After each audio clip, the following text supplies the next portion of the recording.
adjust my own levels just barely here.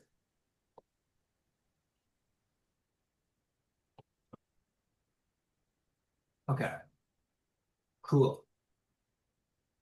Beautiful. Beautiful.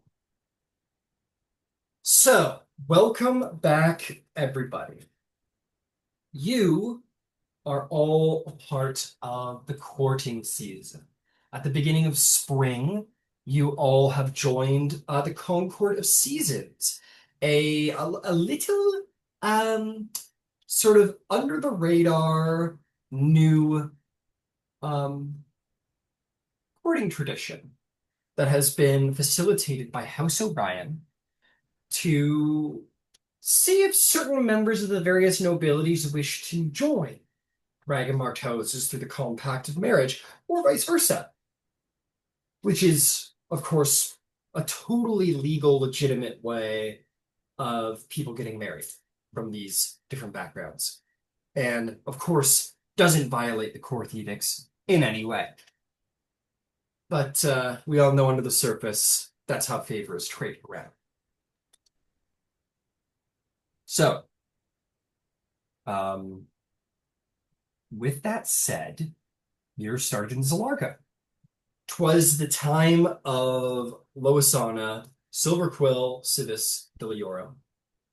And you went to many affairs, many parties, and did many things.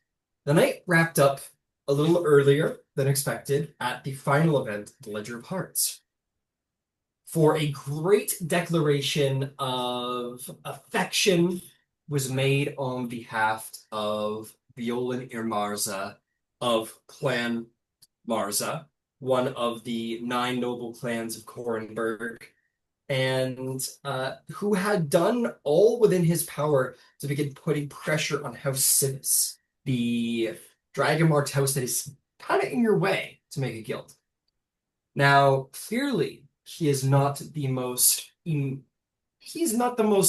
perfectly strategic choice. The most strategic choice, of course, would be to establish marriage alliance with who Civis pointed you at and offered to get out of your way in exchange for, which would have been the famous and powerful Noldric Ir Master of the Ledger and Master of Whispers, heir to Clan Tavardrin, president of Clan Tavardrin Business Affairs, head of mediation of the Dolathor and Concord, which is the alliance of Zalargo merchant families not tied to the Dragonmarked houses that Civis wants out of the way so that they can kind of, fill the void there a little bit in the merchants. Many things were made apparent during your time there. The Tavardrins meant to treat this marriage purely as a business exchange. And more still, the trust put a little test before House Leora to hopefully try and prove to all of you through indirect methods the importance of Noldric to the merchant culture of Korenberg.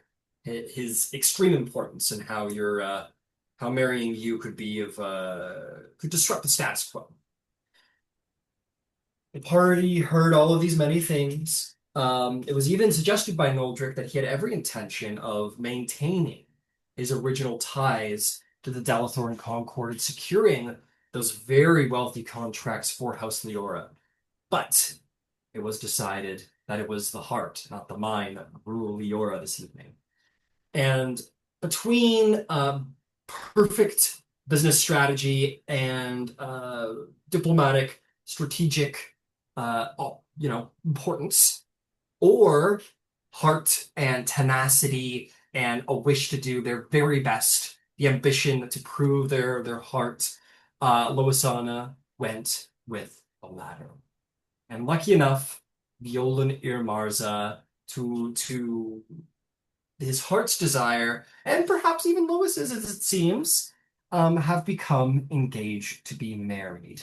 To the applause and celebrations of all in the hall, most surely to the favor of the hosting clan, and to the disfavor of the Tavardrin. It shall be very difficult to do business in Zalargo from a mercantile standpoint going forward, but you do still have a pretty powerful gnomish, noble family behind you, and the very tenacious Violan, who seems completely intent on proving himself worthy of Lotus's love. So, we're gonna skip the rumor phase because we're technically in the middle of everything, and we're gonna be leaving Zolargo promptly, as this is your final night in the country. So we'll skip that phase. We'll do a epistolary later, for when if you want to like send some messages around as you're leaving Zolargo. But I want to wrap up the Ledger of the Hearts before we get into that. So you know what? Before we get into any of those secondary mechanics, we're gonna just unusually pop right back into the Ledger of Hearts. Um, it's gonna be a time of celebration. It's gonna be a time of merriment. It's gonna be um yeah, we're gonna enjoy the rest of the evening before we move on to anything else. So, um, we find ourselves way back in. I think I might have missed showing you the visual of the Ledger of Hearts that I had prepped for you guys, but there it is now.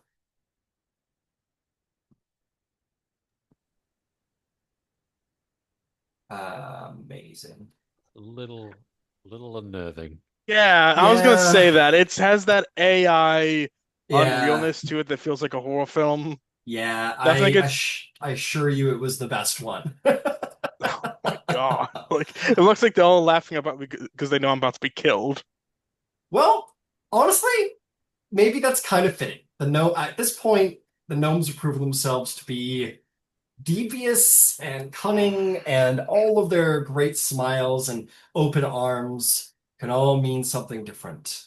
So perhaps quite fittingly, it's a little unsettling, all of the kindness and openness of the gnome. So we will happily stick with it. There's something underneath it that is important, I think. So the whole erupts into applause and celebration. I think tears are shed. Some of the older gentlemen's kind of stiffly kind of at the maybe their daughters sort of like really does this. Papa, like can I imagine? Shut up.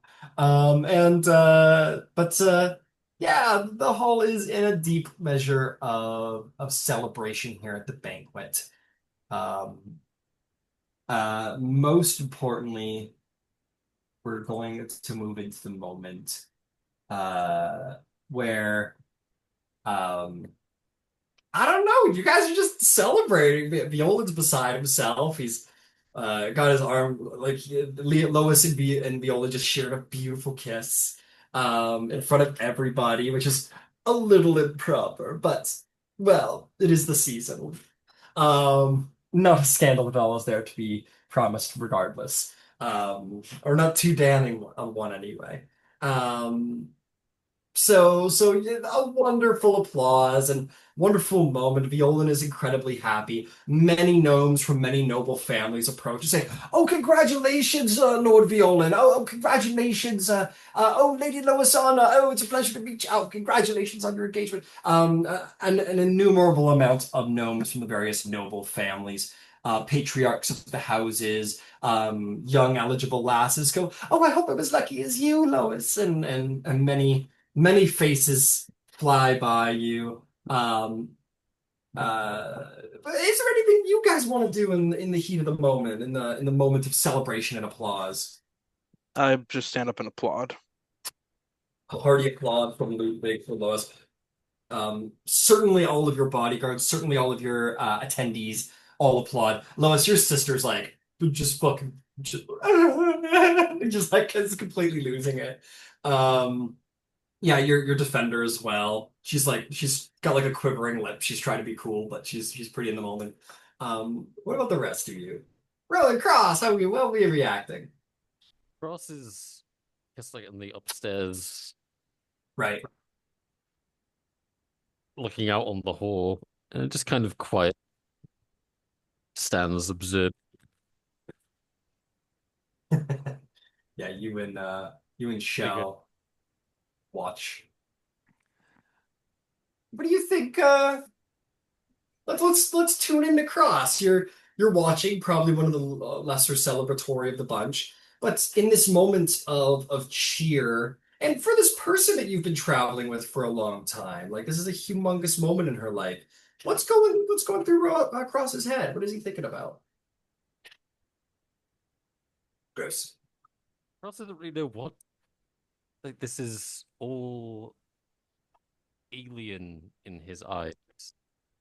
Something that he was ever expecting to ever see until, everything had happened.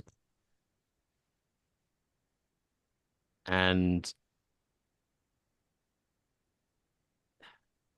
it's sort of one of those things where it's like he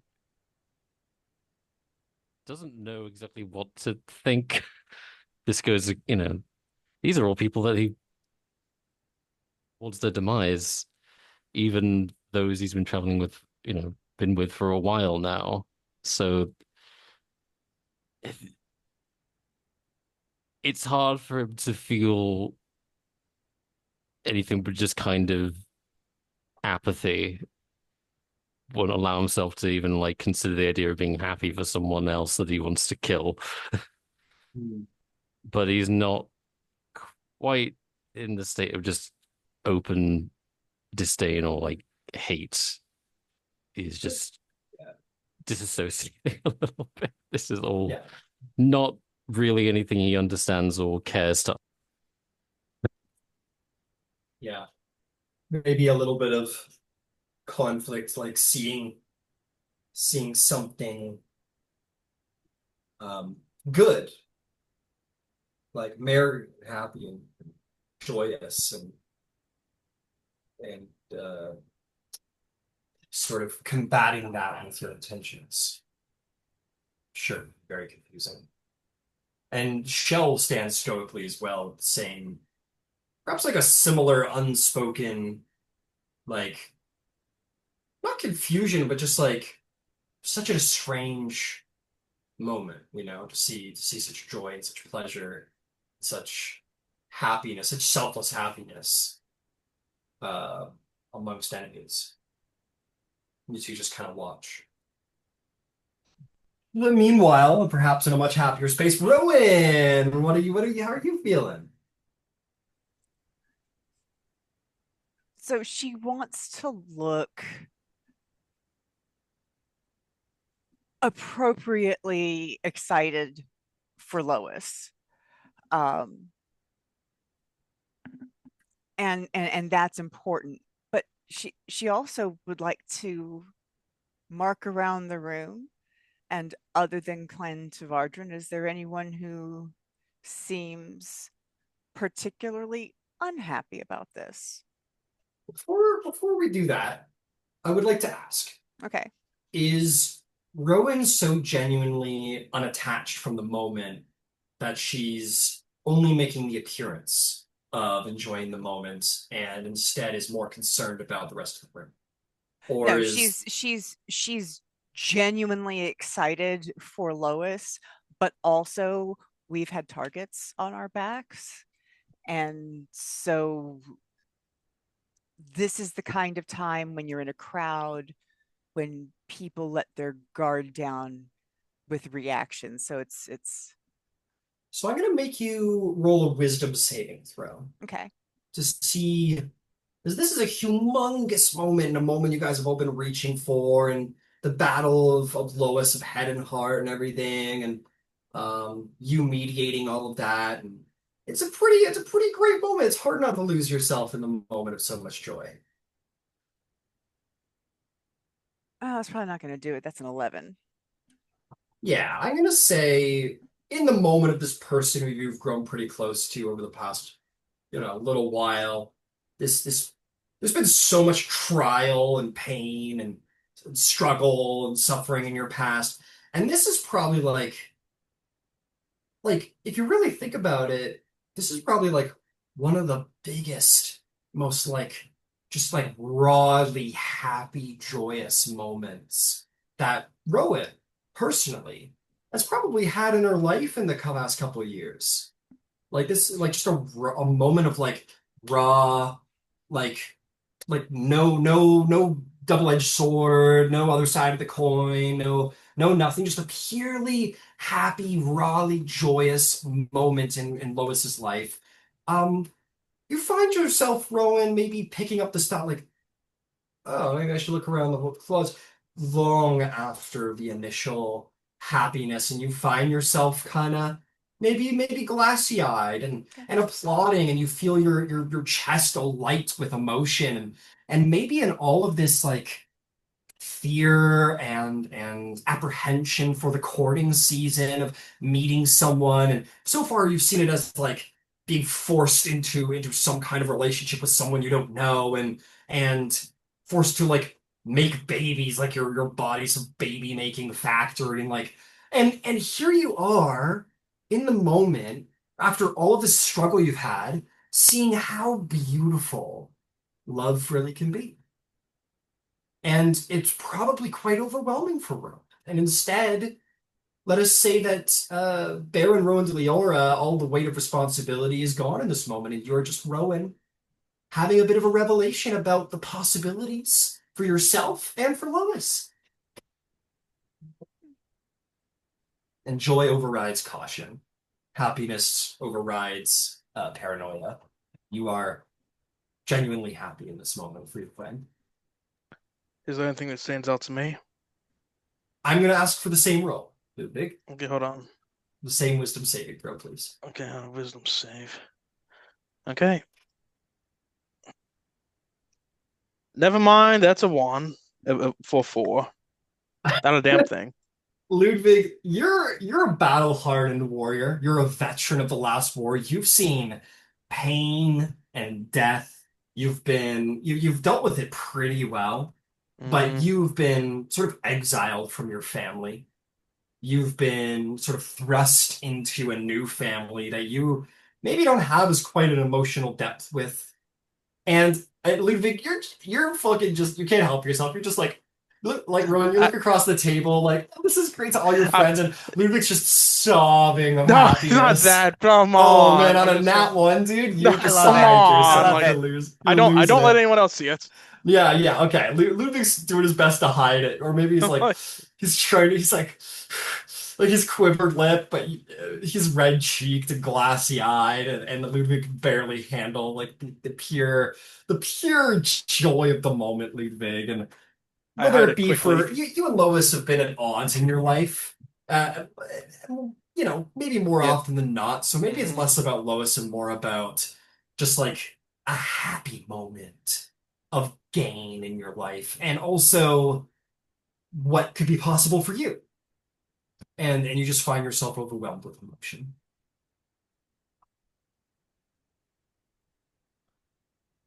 yeah. Then I remember myself, and I quit, I wipe it all away very quickly before anyone else notices. Yeah, you look behind you. You're oh man, I gotta get him out. Oh no. You see a Todd. Fuck. Todd's like he's doing the same thing. He's like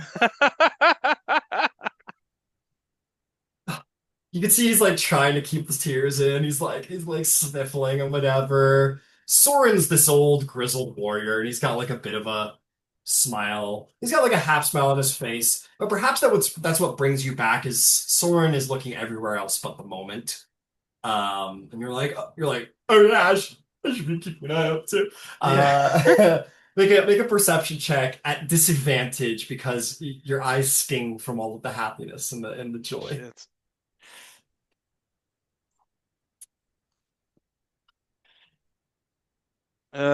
Disadvantage 23, 15.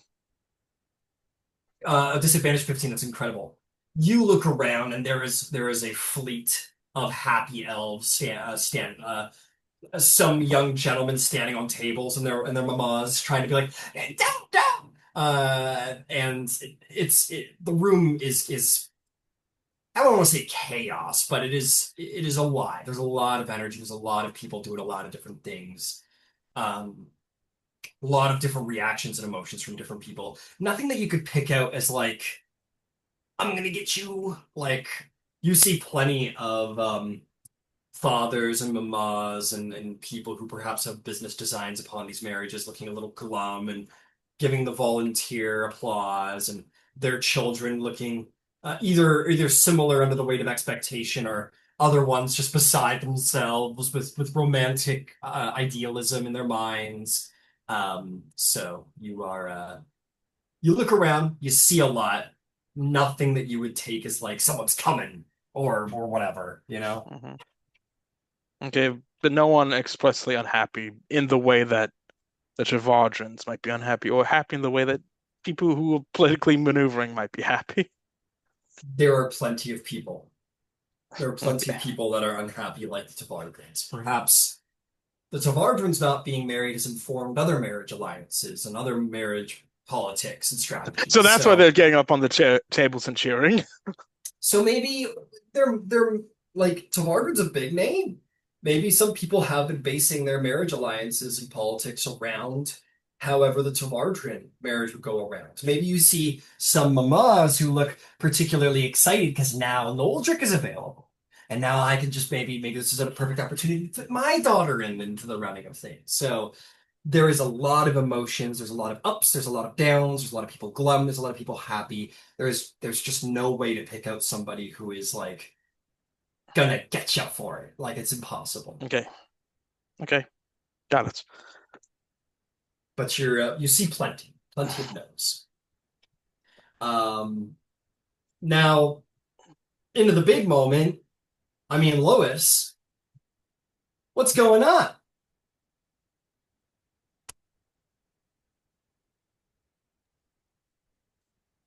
Uh,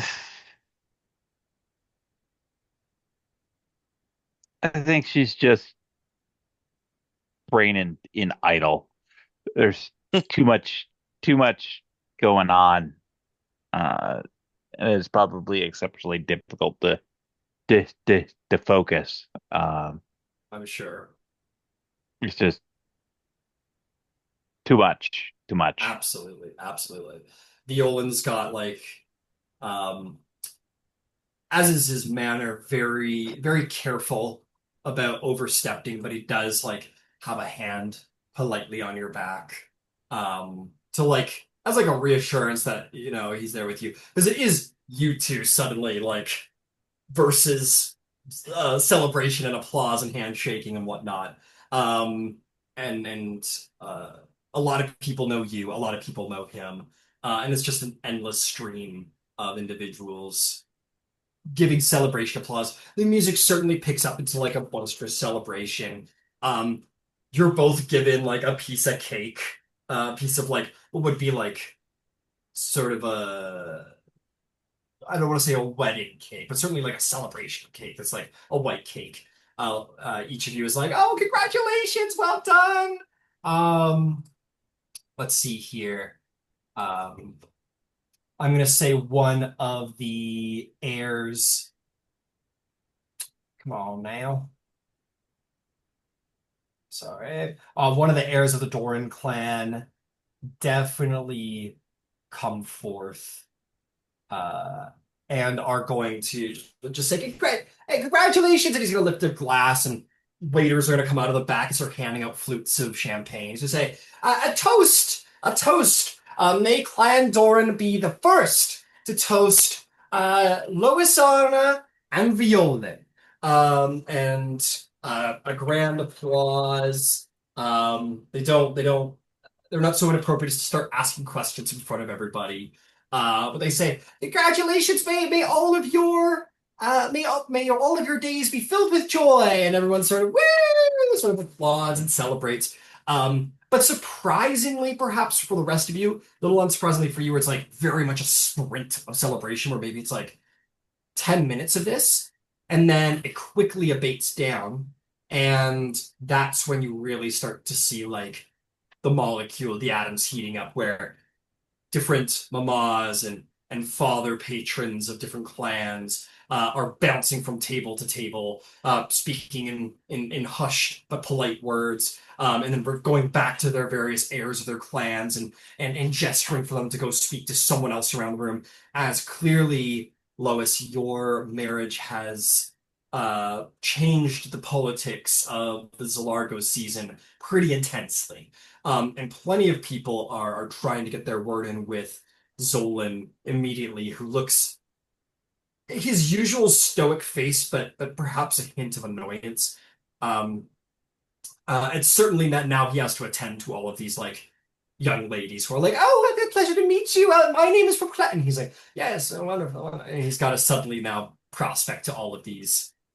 He's now kind of the show pony, and he is in no mood to indulge it, but he must. So lots. Suddenly, the room is just filled with the energy of gnome politics and intrigue of how the season's all going to play out. Yes, Lou. Does Ludwig notice what's going on with Noldrick? He's being It swarmed would by be all the hard not to. I'd say any because you guys Eileen. have had enough attention with the Mhm. Tavardrins. I'm sure Yep. any of you would have Yeah, noticed this. in that case, I lean over to Rowan and say, "Take a look at that. That is going to be us for the next 5 weeks."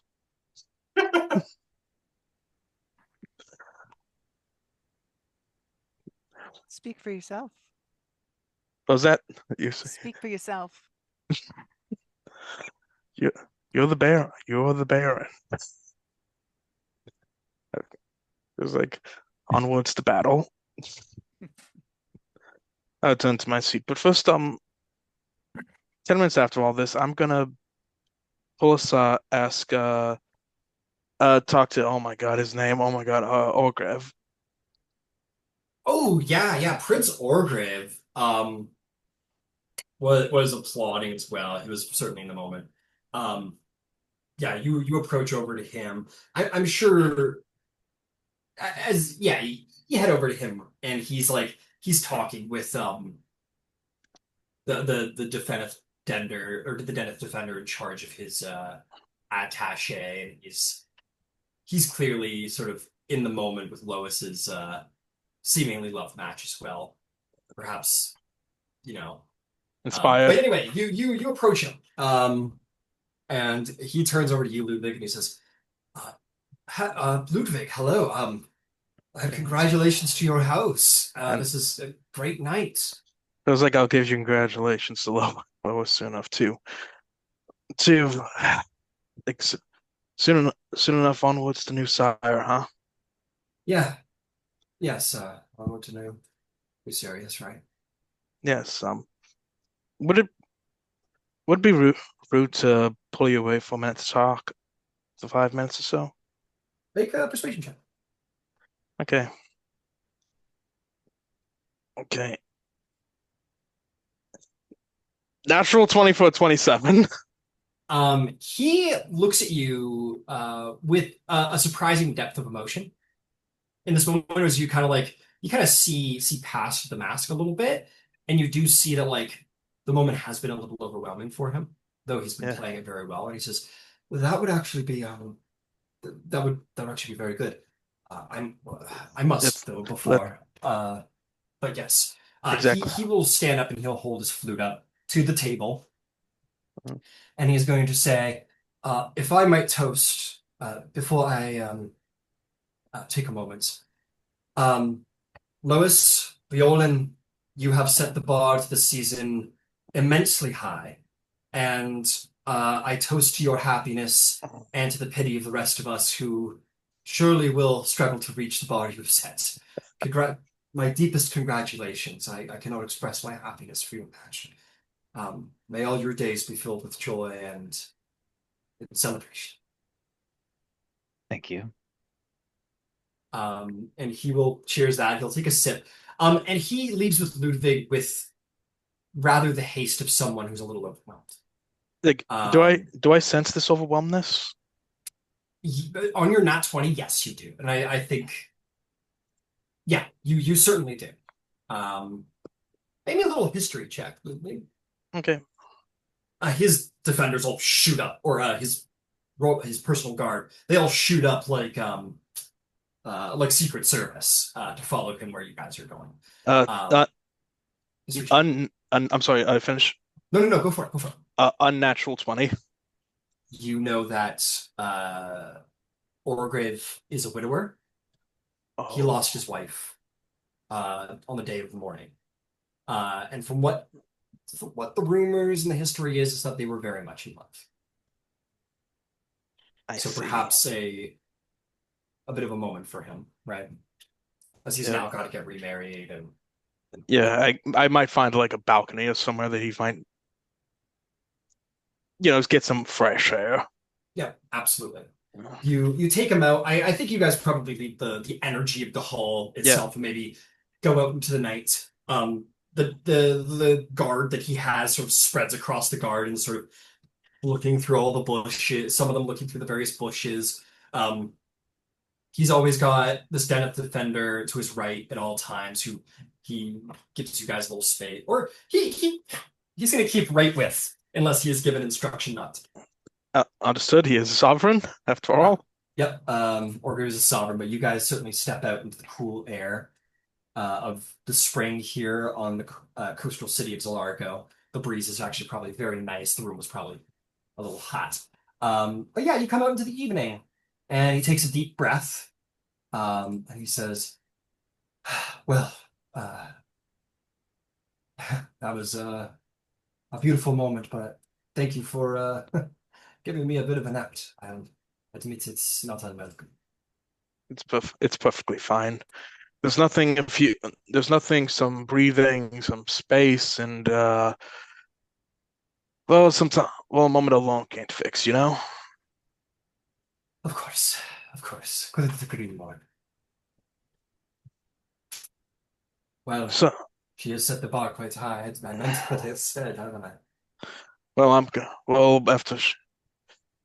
it'll be difficult it's gonna be difficult for us to meet. It's not that we won't be that I certainly won't be that we won't certainly won't be lacking opportunity in the coming 5 weeks. Yes. Yes.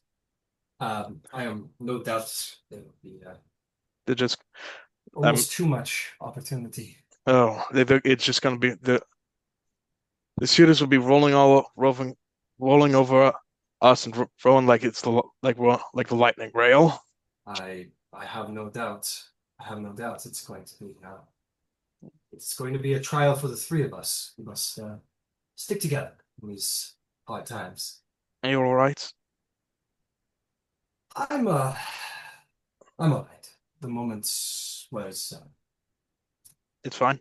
I understand right now. thank you for asking. I'm okay. How about you? You face I'm similar challenges in the days to come.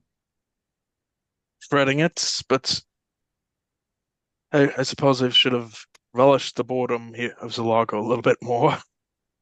I must admit I'm thinking myself the same thing. I think I took for granted the the the vacation. Yes. I What is New Cyre like? We'll be spending a week there up net soon enough. What is it like? I can assure you that we have made arrangements that your accommodations will I, be better than most. I am not asking for my accommodations. I'm speaking of what is your home currently like? How are they doing? How are your people doing? My my people are strong. They're they're resilient. They it has only been it's only been a couple of years. For many, the morning is still very fresh in our memory. It doesn't always help how close we are located to the border of Morland. We are a people without a home, but we do our best to keep the memory of Cyre alive. So I we're doing as well as we can, as I'm sure they can be expected to be. I can't imagine that. I lost plenty of things in the war, but I had somewhere to go back to. Can't imagine. I just simply can't imagine. But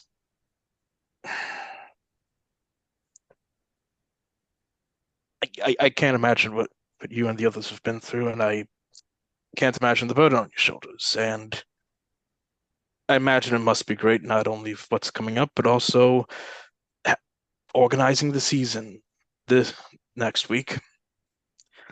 Well, I can assure you I have done very little to organize this. I have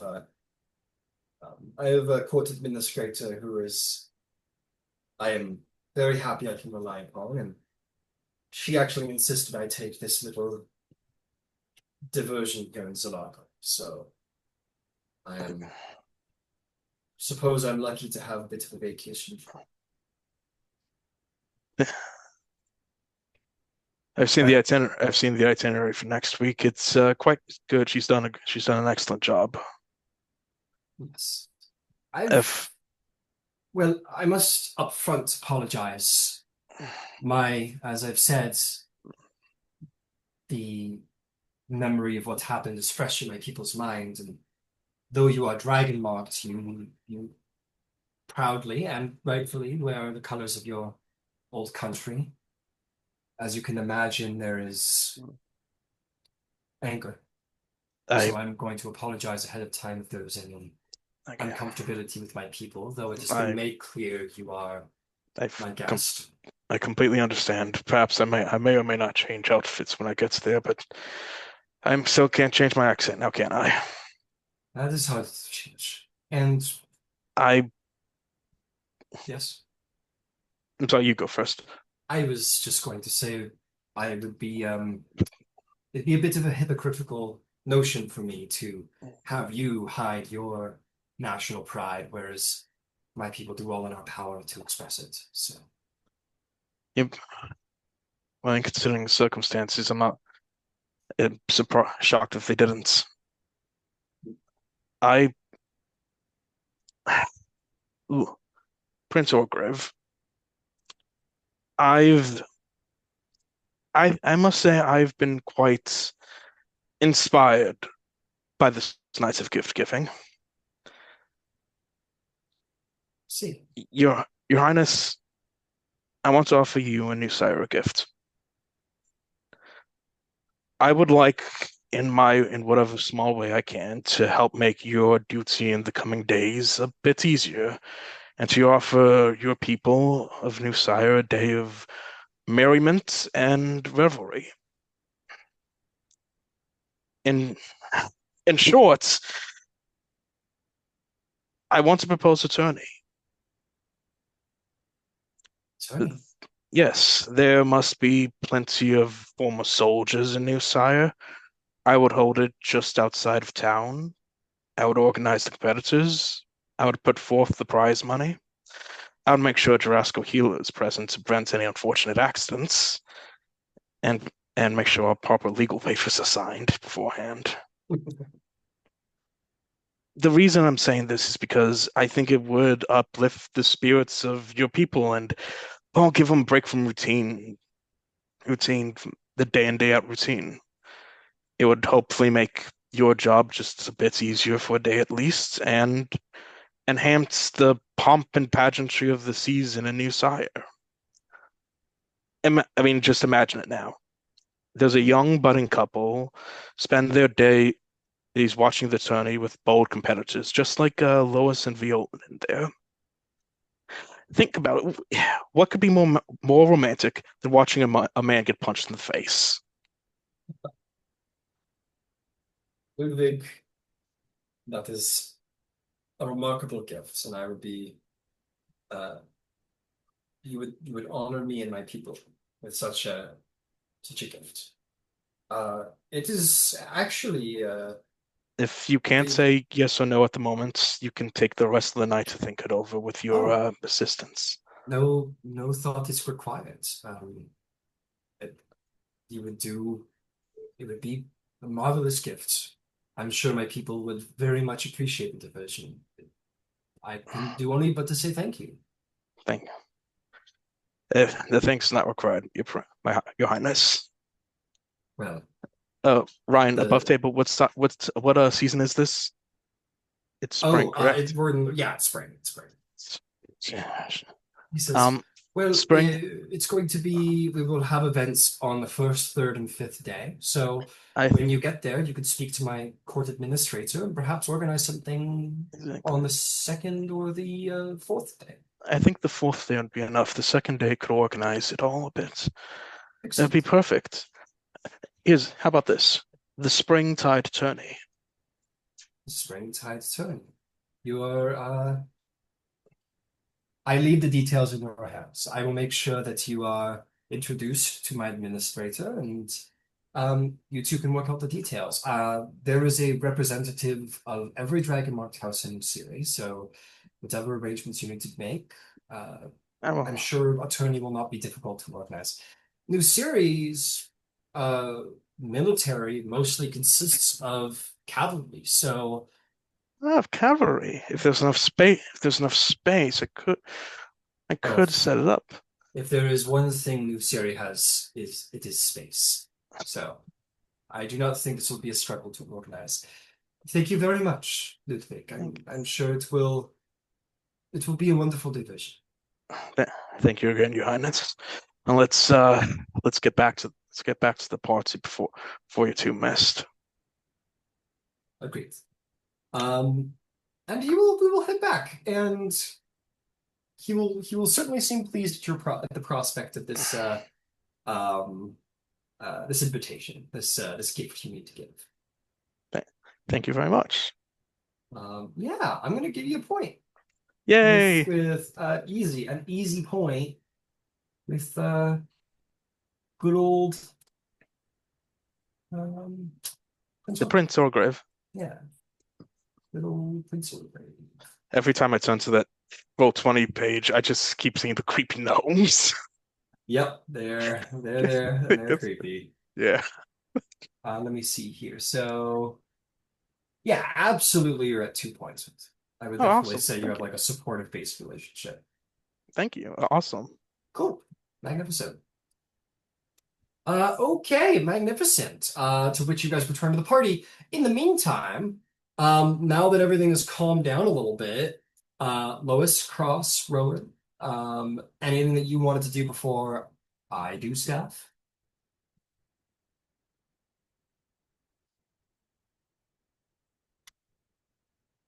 It's okay if the answer is no. I can't think of anything. Well, I have at least one individual who is important for you to meet. Violan says, goes, "Oh, Lois, you need to meet my sister." And approaching you is going to be this fairly beautiful, very well done up for the season, gnomish lady. I will post her hand up now. She will come up to you and will say, "Oh, Asana, it's so good to finally make your acquaintance. I have heard so much about you this past week. You honor all of Clan Marza." That and Clan Marza has done me an equal amount of honor, and it's a pleasure to make your acquaintance. Well, my little brother has Clan or suddenly had Clan Marza all up in arms about various arrangements. I'm sure he's already introduced to you. It's a very surprising movement. Apparently, my brother's time abroad did teach him something of politics. Viola has that look of like, thanks, sibling, on his face. He says, "Well, if I might, joking aside, say, I do not think that you are going to regret your decision. My brother is smitten and also quite capable as a politician and many other things. I'm sure he will be of great service to." Well, that is actually a question. I don't think that was ever brought up. Violin, will you be joining the House Leora? Or will Oisana be joining the Clan Marza? Uh, Violin speaks up and he says, it was my assumption that I would be entering into House Leora, if I'm not mistaken." That was my hope and desire as well. We are a small house as we're just moving through the process of founding, so we do not have so many heirs that we can afford to uh, lose any at this juncture. Viola says, my assumption exactly. And Exosis, as her name is, Exosis Yamaza, says, well, excellent. Fear not. This will surely make Clan Marza and Leora the best of alliances. I, of course, do not represent the patriarch of our house, but I can certainly speak on his behalf and say that we are all glad for this marriage. Um, and fear not, my brother comes with substantial dowry.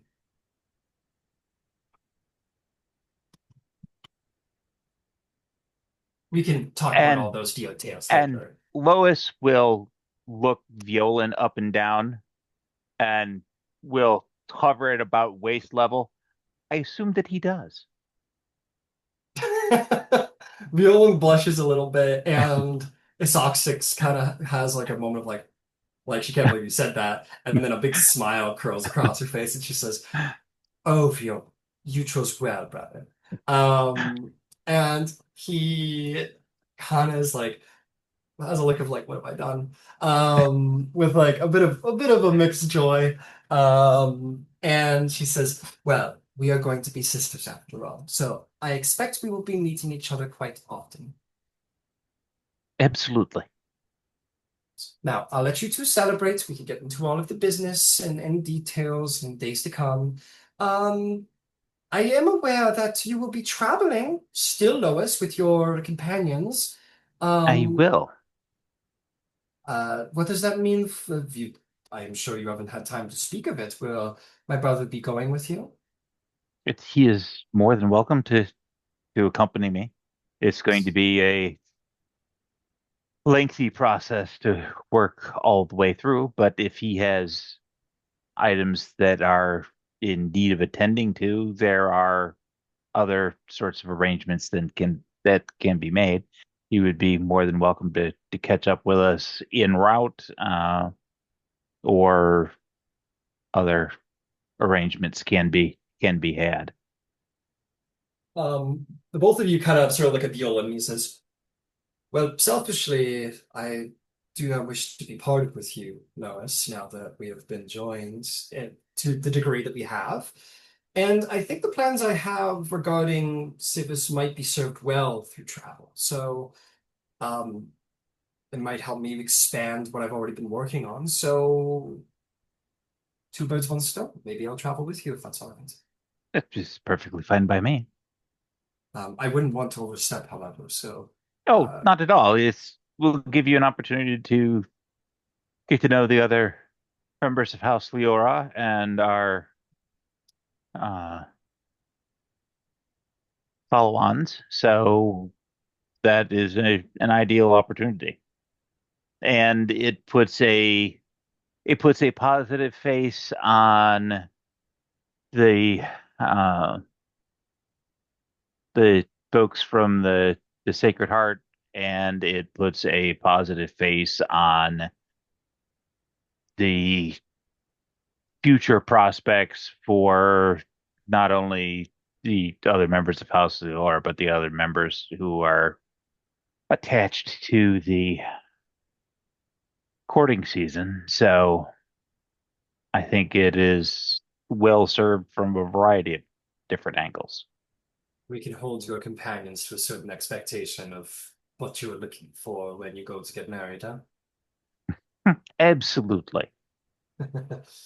And Isoxus says, well, excellent. I'm going to leave you two to celebrate, and I will be in contact with Violan, and um, we must organize at some point during your voyage across Corvair that your family meets with the Marshalls, Lois, at some point. We simply must.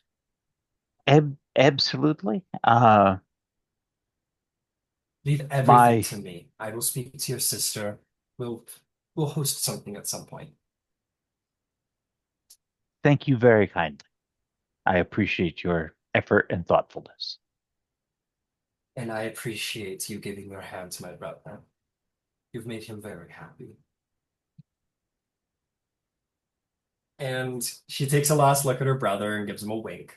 And she'll head off to her table again. And Violan will say, "Well, we have much to learn of each other. Such as that. Forgot to bring up that I have a sister. It's been a lot going on. Absolutely. Perhaps we should go.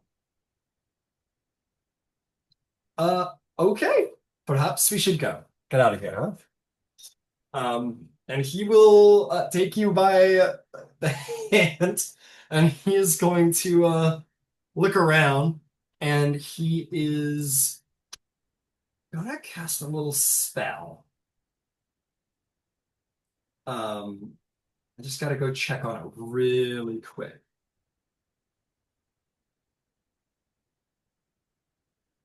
Just to make sure I'm playing it right here.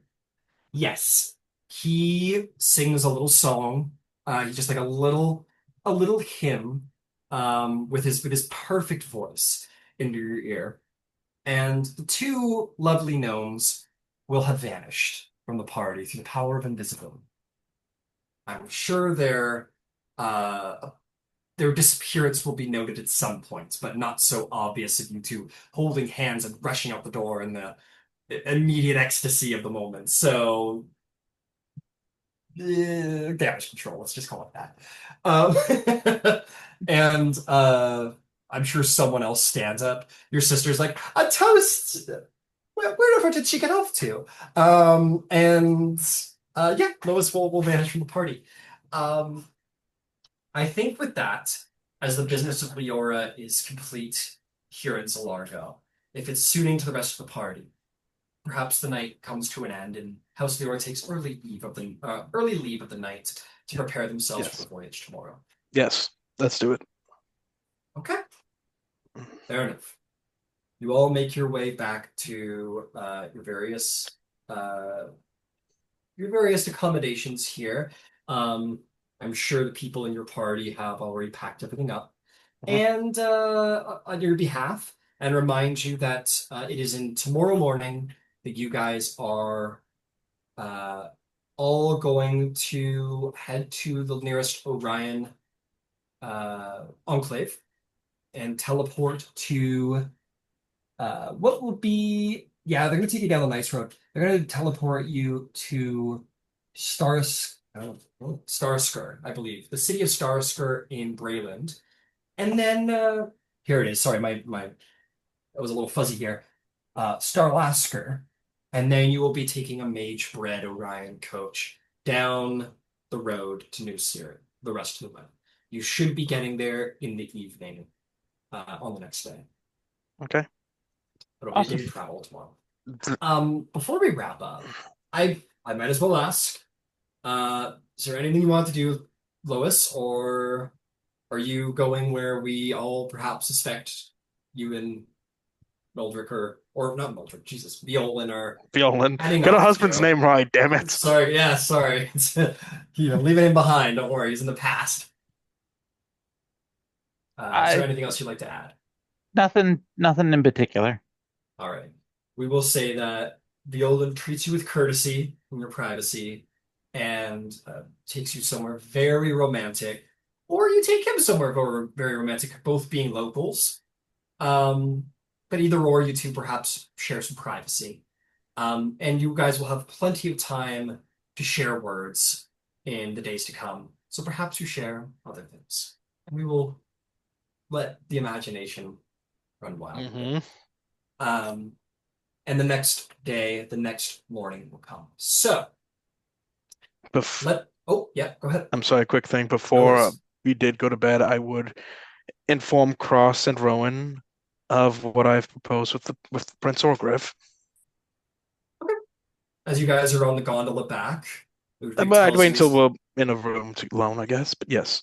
the gondola's like Okay. alone, right? You're traveling, right? So Okay. just because that's where you guys would be in common, I Yeah. guess. But yeah, so the three of you kind of sit there. Ludwig tells you about his plan to run a tourney in New Cyre.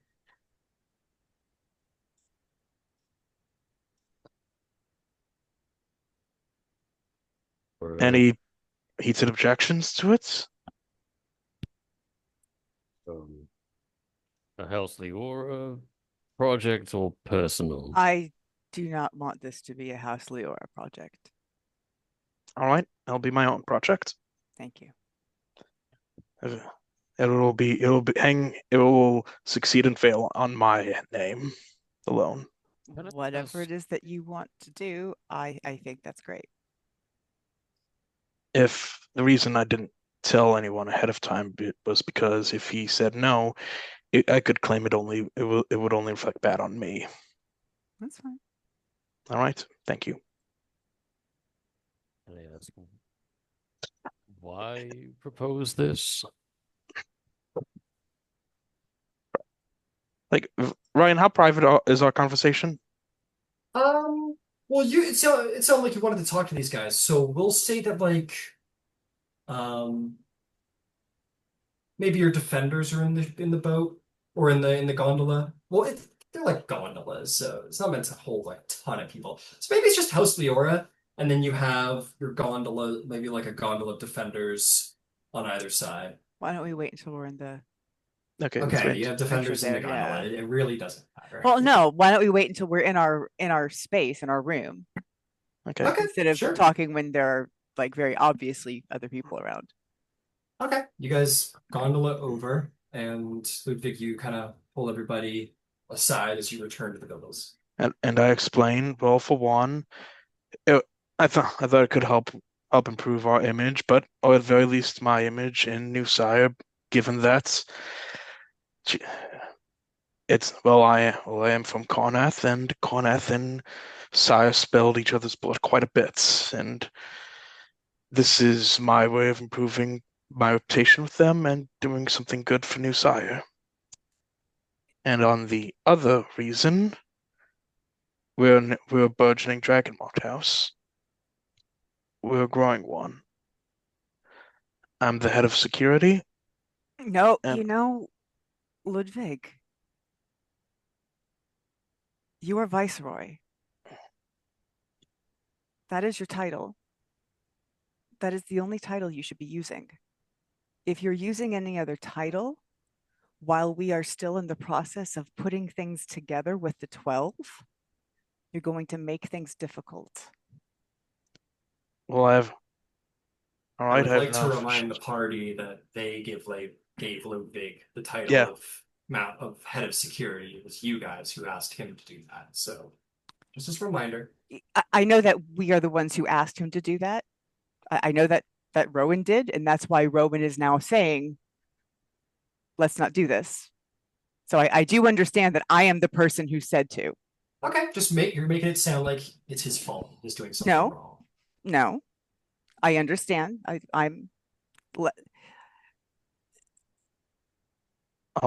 Right now, we are in the process of trying to get established with the 12.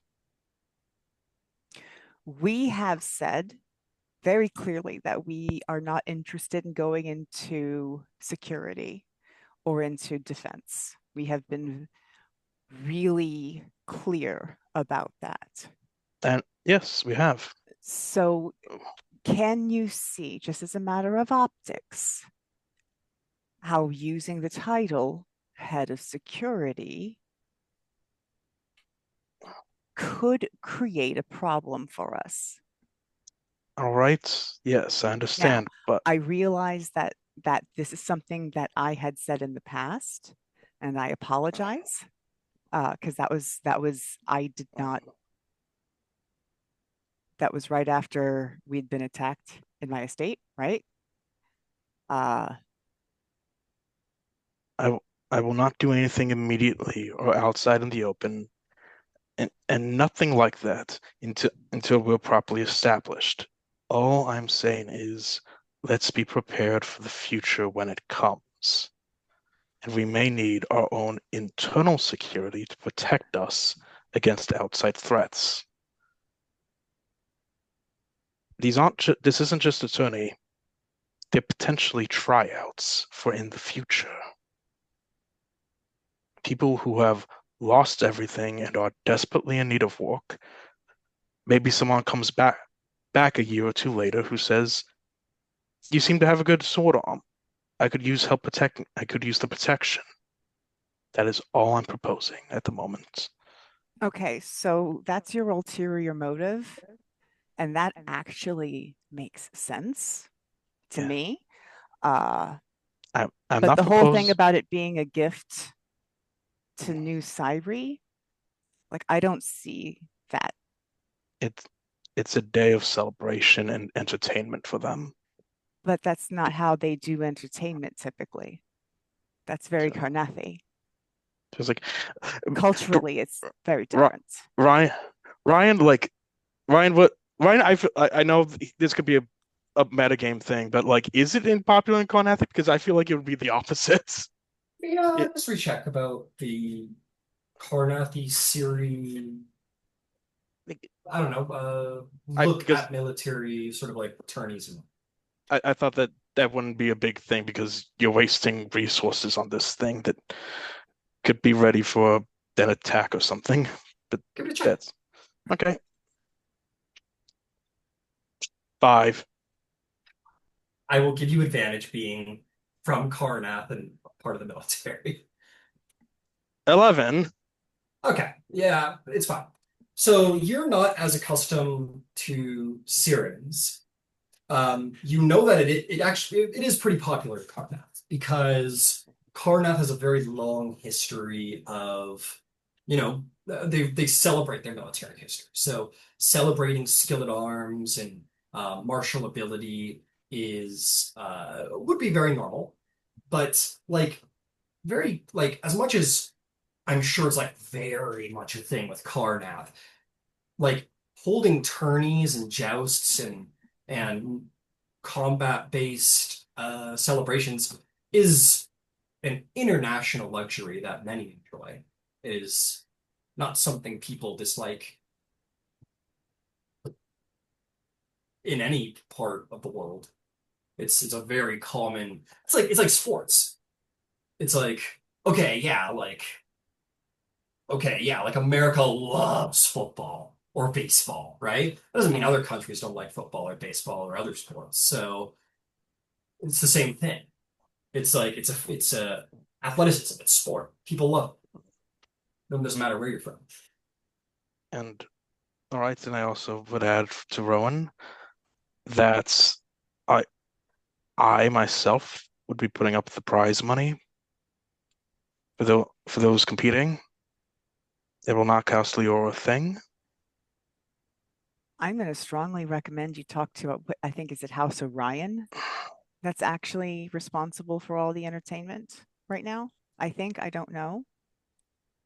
Because we're on the circuit. Like everything we're doing is about the circuit. I understand, but I swear I am not trying to make your life difficult. What I am trying to do is make sure that we don't piss anyone off because we're trying to do extra and we're working on the fly and not thinking it through. Ludwig, make me an insight check as to all how right, Orgrave received the offer. okay. 12. 12.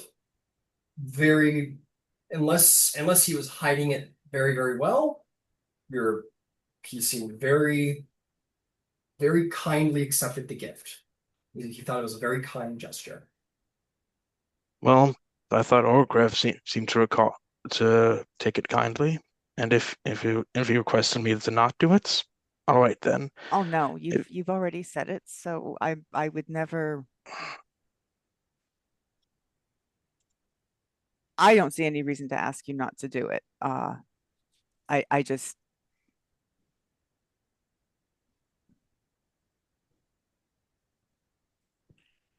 Uh, Cross. if the prince has accepted the gift, I won't argue against it.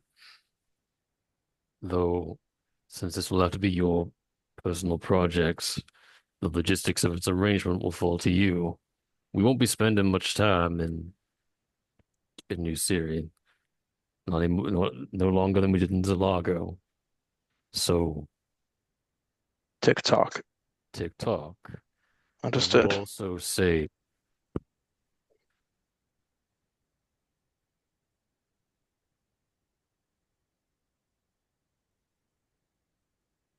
Yes. it's concerning. Make no mistake, Syria is a nation on its knees. We have not even really a nation, not one that's recognized by anyone. And holding this tourney with the intention of finding the native fighters to hire into your own security retinue means taking those fighters away from a nation that can barely.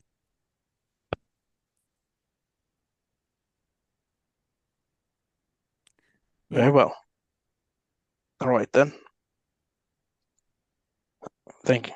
Thank you, Cross. Th Thank you, Rowan.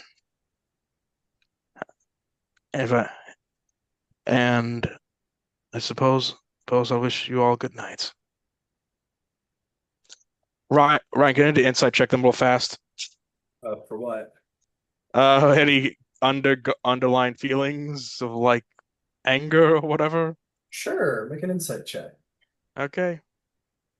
Cross Rowan, make a persuasion or deception check if you're trying to either hide or relay an emotion of some kind with your conversation. That wasn't said explicitly.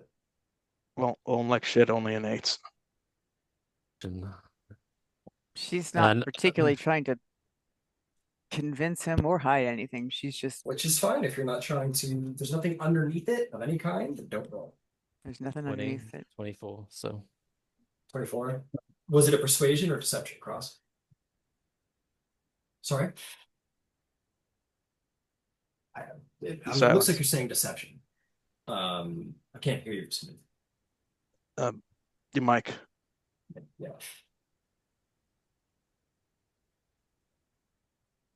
how about now? Yeah. Good. Okay, it was deception. Deception. You don't find anything extra special under the surface, Ludwig. Just whatever you took away from it is what you took away from it. All right. I suppose I'll head to bed. All right. So you do.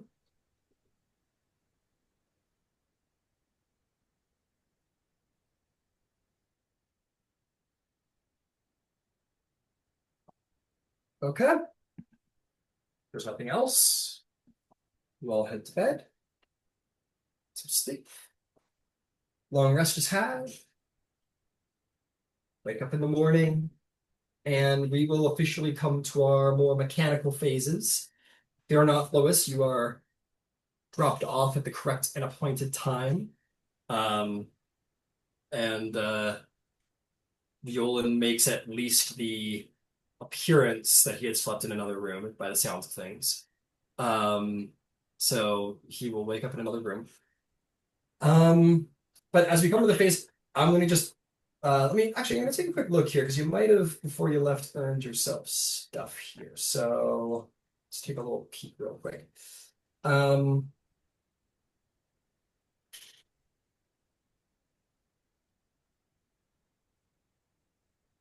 Yeah. I think Rowan, you lost a point because of Tvardrin. Ludwig, I don't know if you gained or lost anything last night. World at large, you were there, you're present, but All right. Okay. you weren't the center of focus. I usually like to try and give a point no matter what, but if there's just like nothing's happened, then it's like you showed up, kind of held to the sideline. So, Shouldn't I have gained a point with the trust?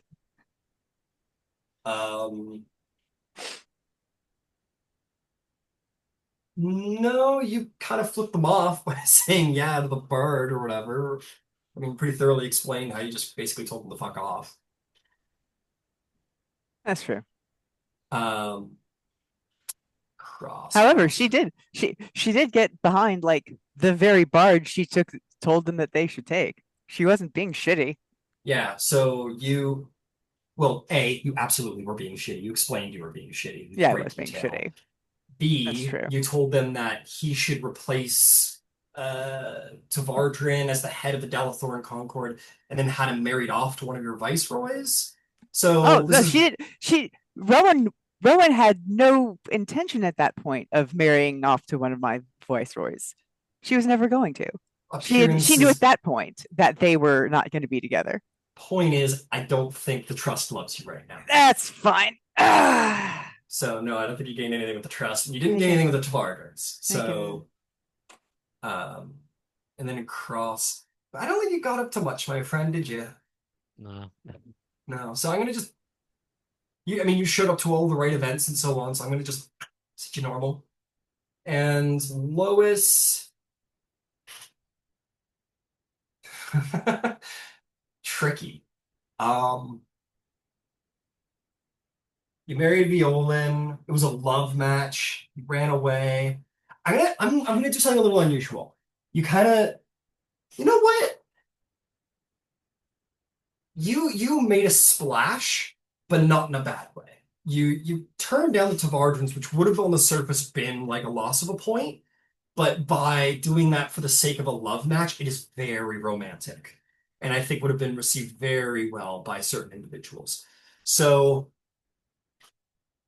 I'm going to say that you gain a point. Before you leave Zalargo, you are going to gain a reputation tag alongside your name. So for the duration of Lois's trip, Lois, what would you say the people of Zalargo have to say about it?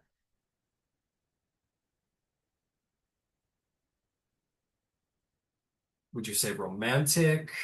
Would you say, what would you say?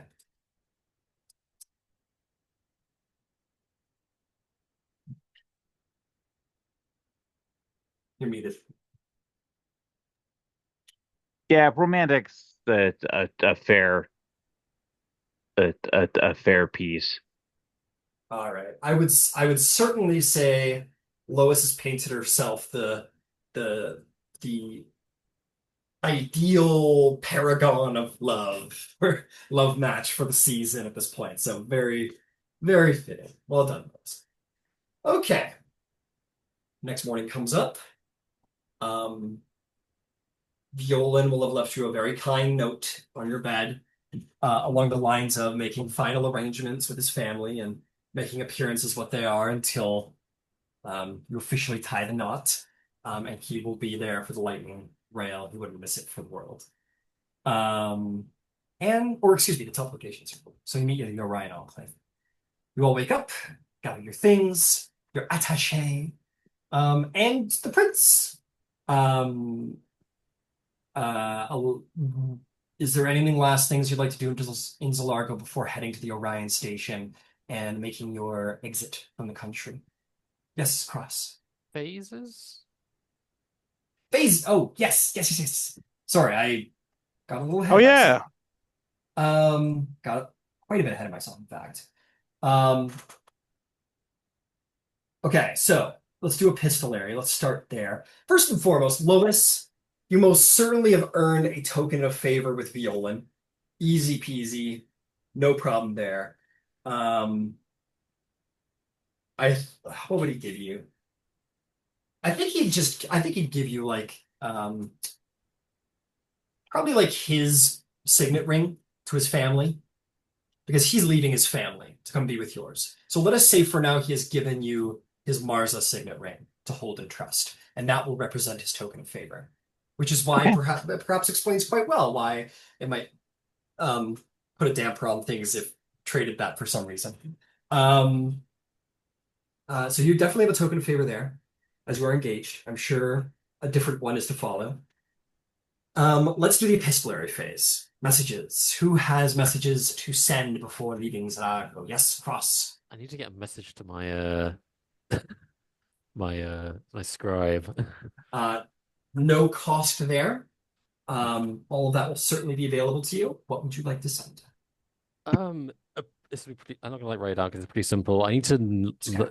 I need information on this Rose figure, this Warforged Understood. that Um, has made a claim, or at least made a proposition to Prince Oargev. Are they Understood. are they friend or foe? Who the hell are they? Who the fuck? Absolutely. Shell will have it sent for you, and you can expect to perhaps receive uh, a message in New Syria. It will make sense that you receive it as early as possible in New Syria, since you won't be there for very long. I would even say that, like, considering you may have already spent some time in New Syria, chances are there's already been sort of like a dead drop communication line Yeah, opened up on your behalf. So communication will be much more swift when you get to New particularly Syria. because it's also like I say, it's close to the Mormon border. This is like the Yeah, easiest place for me to actually get regular communication. absolutely. Absolutely. So you can expect communication will be swift for this next leg of the journey between you and Cool, cool, cool. your faction, let's say. Anybody, obviously no cost, as it's part of your faction. Anybody else have messages to send? I'll Uh, oh, go ahead. you go, Eric. I was just going to say, just as a reminder, a couple of game days ago, I sent a letter Yeah. to the library along with a stipend to have them generate an index of books that have references to the Genesis Forge. Right. Absolutely. As you wake up this morning, a part of your luggage is probably going to be a fairly full it's not like a bound book, like someone didn't make a book for you, but it's one of those where it's been like loosely bound through like rope and string, basically. I'm not know the Hmm. terms very well, but it looks like that through your stipend, they absolutely put a number of gnomes to the task of copying and scribing down information for you, compiling it, and putting it in your hands. So you can add to your inventory a book on Zalargo's knowledge of the Genesis Forge. It's it's not as thick and compact as you might have expected, but not too thin either. You expect that there's a fair amount of information here, but it's no encyclopedia of knowledge, unfortunately. That's fine. I didn't expect it to be. It's a jumping off spot, and it was the right thing to do when we were right there. Absolutely fair enough. Completely fair. Okie dokie. That'll bring us then to Ludwig. Yes, and by all means, everyone, I'll feel free to ever remind me if I've ever remember taking a little long on a letter. Lots to keep track of, so sometimes things slip through the cracks. Ludwig, what would you like to do? Um, I would, yeah, I will physically send this in. Oh God, what the name of the place? It's the Star Alaska. I'll physically send this in Star Alaska, but I'll write a letter to Venom with some of the drawings and things I've bought for him about what's happened. I write about how someone enchanted a coin in a par at a party, placed it in someone's pocket, and made fart noises. Uh, I'll talk about how a spider crawled down somebody's dress at one party. I describe the gnomes. I describe Zill and Kornberg, and I sent it off to him like keep your nose up and like I try to foster create interest in like other places in him. Yeah, I send letters of the world. Absolutely, that is fantastic. Yeah, I describe the Uh, library and the canals and everything. Absolutely. So you want this sent through like the mail service? It's like it's a Oh fun. yeah, I'll send it to the mail services through once we get to Star Alaska because it's closer and slightly cheaper. Okay. Magnificent. I will. Let me get you a quick. I guess I'll technically send it to Nara and tell her to give it to him. But Yeah, yeah. you can send it to like You can You see, know. whatever. We don't need to worry about Yeah, we don't need to mailing worry about, but okay. address. No, you're totally good. I'm not gonna make you guys figure out the proper mail systems for the game. It's all good. Um, to Fairhaven we go. Okay, I'm gonna just do this a little rough so we can just get her done here.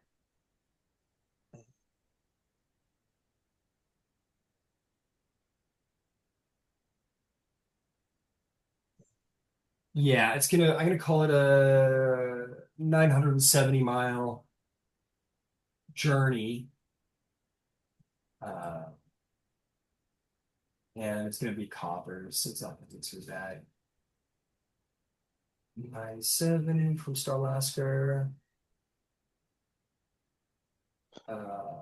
7970. Okay.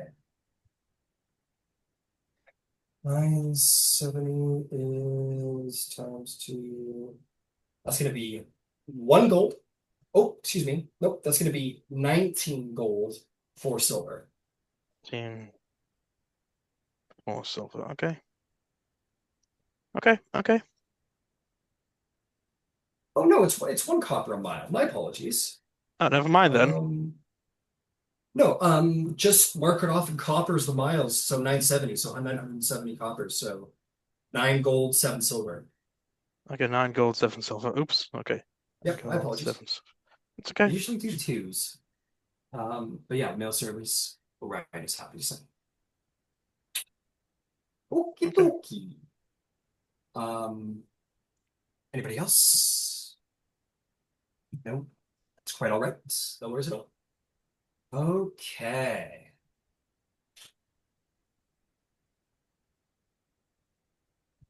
You guys all end up at the Orion station. You all meet up with your attaché, with your sponsor for the Concord of Seasons.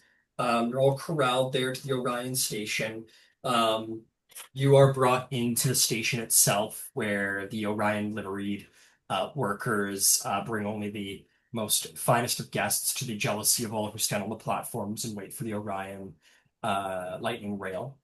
You're brought into a back room where you shake hands with someone who is certainly prolific with the power of the Mark of Passage. And teleportation circle is opened up for you as there is a drawing made on the, or actually, there's no drawing. We just snap our fingers. She waves her hand over the ground, and a mark is opened. You suddenly find yourself transported to the other side of the world. Now, I'm not going to go too intensely into detail about Starlasker because that is not why you're here. But you are here on a sightseeing tour, so I will tell you some. Welcome to Brayland. This is the first time, I believe, the party has entered Brayland together. Some of you have definitely not been to Brayland. Some of you have been to Brayland separately. Some of you have for sure not been to Brayland. But you find yourself at this major lightning rail junction at the Orion station, where 3 different railroads all intersect. One to Thrain, one to Zalargo, and one deeper into Braylon and onwards to Ondare and Thrain. So a major lightning rail station. Um, the city, uh, the city shows signs that it was attacked during the morning, or excuse me, during the last war. Still recovering to a degree, but largely doing all right. Um, the city seems a little bit tense. There's a tension in the air for whatever reason, but you move through it nonetheless, making your way down to prepare for the journey south. I'm not going into too much detail because there's not too much detail about it, largely being the reason. But nonetheless, a very important stop, a large trade city, and your first true Brayllish city.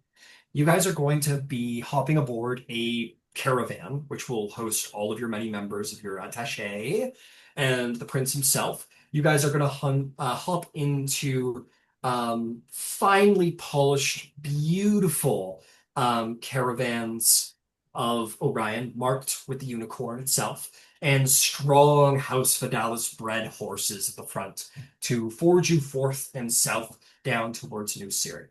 There's probably going to be I mean, there's four of you, and then there's the prince himself. And you have enough people. It's going to be like a five-car caravan that is protected not only by your Deneth defenders, Oargev's royal honor guard, not royal, but it's an honor guard, and also, of course, Deneth defenders who are very well practiced at defending the open roads. Up on the seat, there is a driver, and there's also a crossbowman who is ready for danger at any point. Yes, Leafing. Quick question. I forget this. Is the woman who was with the gilded hearts with us? She is. And I- she can ride with whoever you please. I would, while we were traveling, I guess waiting to get carriage up and running, I would run by the, kind of inspired by my conversation from last night, I'd run by my tourney idea with her, see if this doesn't violate any rules or anything. Absolutely. Yeah, you once you guys are like she's organizing things and then you get in, she jumps into your car with Soren and Todd and everybody. And you tell her all about it. And she doesn't seem the least upset or disturbed. She says, "Oh, well, that's a remarkable gift. If the prince has approved it and gone so far as to connect you with his court advisor, he must have taken it quite well. How exciting! If there's anything I can do, Viceroy, to help smooth the system of things, by all means, please let me know how I can be of assistance." Thank you very much, my dear lady. Ryan, first of all, what's your name again? There's lots of people, no worries. Sorry. No, nothing to be sorry about. They got a lot of names. Valen. Her name Valen. is Valen. her name's Ingrid Valen. Yes. Lady Ingrid Valen, thank you. She's Can I insisted that she is not a lady, however. She is not She's a a lady. miss or a so ma'am. she has told you, please, just call me Ingrid. I'm more than happy. Please, thank you very much. Can I insight to make sure she's not actually unhappy? Sure, make me an insight check. 17. 17, she is not the least bit defended. She is, or offended, not defended. She is not the least bit offended. She has been trying to reinforce that since whoever met with her for the very first time, just think I always did enforced forget. like, it's very polite. I'm not a noble woman, but thank you very much. Just Ingrid to you. We could be friends. I meant like upset about like the Tony thing. Oh, the turkey thing. No, she doesn't seem the least bit upset. She's like, let me know how I can help. She's enthusiastic, Okay. especially if the prince was happy to approve it. She's like, let me know I can help. I mean, you're not romantically interested in the prince, but such grand gestures are to be expected. It's a romantic season. He's a monarch, damn it. Yeah, the monarch, damn it. But even if this was like, even if you did this on the behalf of someone you were trying to woo, I mean, she's like, oh no, this is incredible. I mean, this is a very kind. I mean, I don't know how it could possibly be construed as mean to give the gift of a sporting celebration. It's incredible. But I'm happy to help, however I could be of assistance. Thank you very much, Ingrid. Yeah, and she is more than happy to help you organize, as it's her job. Mhm. Anyway, is there anything else you guys would like to do on the road? I guess I'd read a book, maybe. I guess I'd just practice drawing or something. Sure. Yeah, Yeah, do a I'd little practice drawing. drawing the prince. Okay, sure. Yeah, love that. You practice drawing up the prince. I'm sure he will think that's pretty cool. Okay. God damn it. Sorry. Having some problems over here. Okay. Let me start swapping some music around. And we could start getting to where we're going. Let's see. How about beautiful.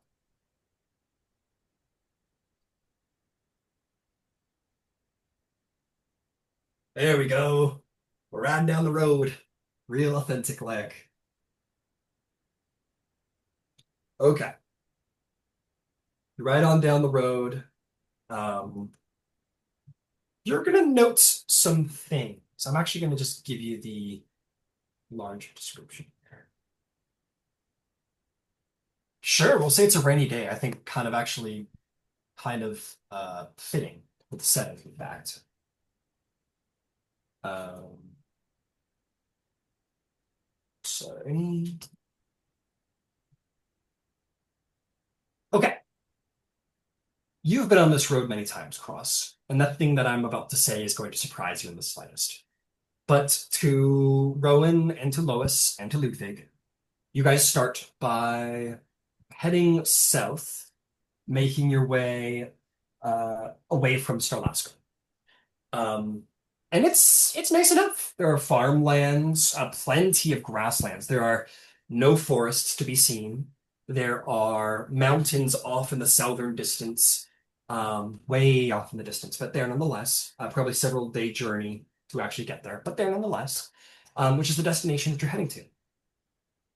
You make your way along to see rolling grasslands and big, beautiful farmlands stretching around Starlasker. But after several miles, after a couple of hours of traveling, um, that all begins to fade into just a normal grassland, which then fades from sort of a straight plain into rolling hills, sort of uh, little crests in the ground. I wouldn't dare to say valleys, nothing that extreme, but just sort of a bumpy land. Now, none of you are particularly proficient farmers, but I will say that there might be more humbler individuals in your probably not actually in your carriage. But you look out to see this grassland where you see like there's tall grass, a little patches of it here and there. The grass is kind of yellow and low. The ground is a bit like dirt. It's not soil. It's not like earth. It's very sort of like hardened down, sort of like Wyoming land. Like it's not like it's a bit windy. You couldn't imagine someone trying to farm this land. You don't know much about farming, none of you do, but it's windy, it's dusty, it's the vegetation doesn't grow very intensely here. Again, you're no farmers, but you expect this isn't good land. The road, since you've left Starlasker actually, but growing more and more the closer you get, has grown bumpy, where you're in the carriage kind of bumbling around, sort of like into the person sitting next to you, and the road sort of jumps up and down a little bit. Even sections where your caravan has to sort of like move off road and around and the uh, back onto the road. These are not very well maintained roads at all. And the rain kind of makes a slush. There's maybe even one point where one of your carriages are threatened to have gotten trapped in a mud, but all the rest make their way around, and the mage-bred horses of House Vidalis are strong and pull forth the carriage out of the mud. You don't even need to get out of the carriage. And you make your way along. Your road curves up a lowland, and something comes to begin to seem in sight where you begin to see small stacks of smoke in the distance, and you know that as the day draws near, the sun begins to set and the mountains draw big. We're drawing close to New Cyre. I want to go around. I want to hear some internal dialogue here. Lois, perhaps the most distracted by your paramour in the carriage with you and your sister sort of fawning over you and everything and about arrangements and whatever. Do you think Lois is very concerned about the rolling hills of Brayland or very absorbed in the conversation? What's going on in Lois's carriage? Uh,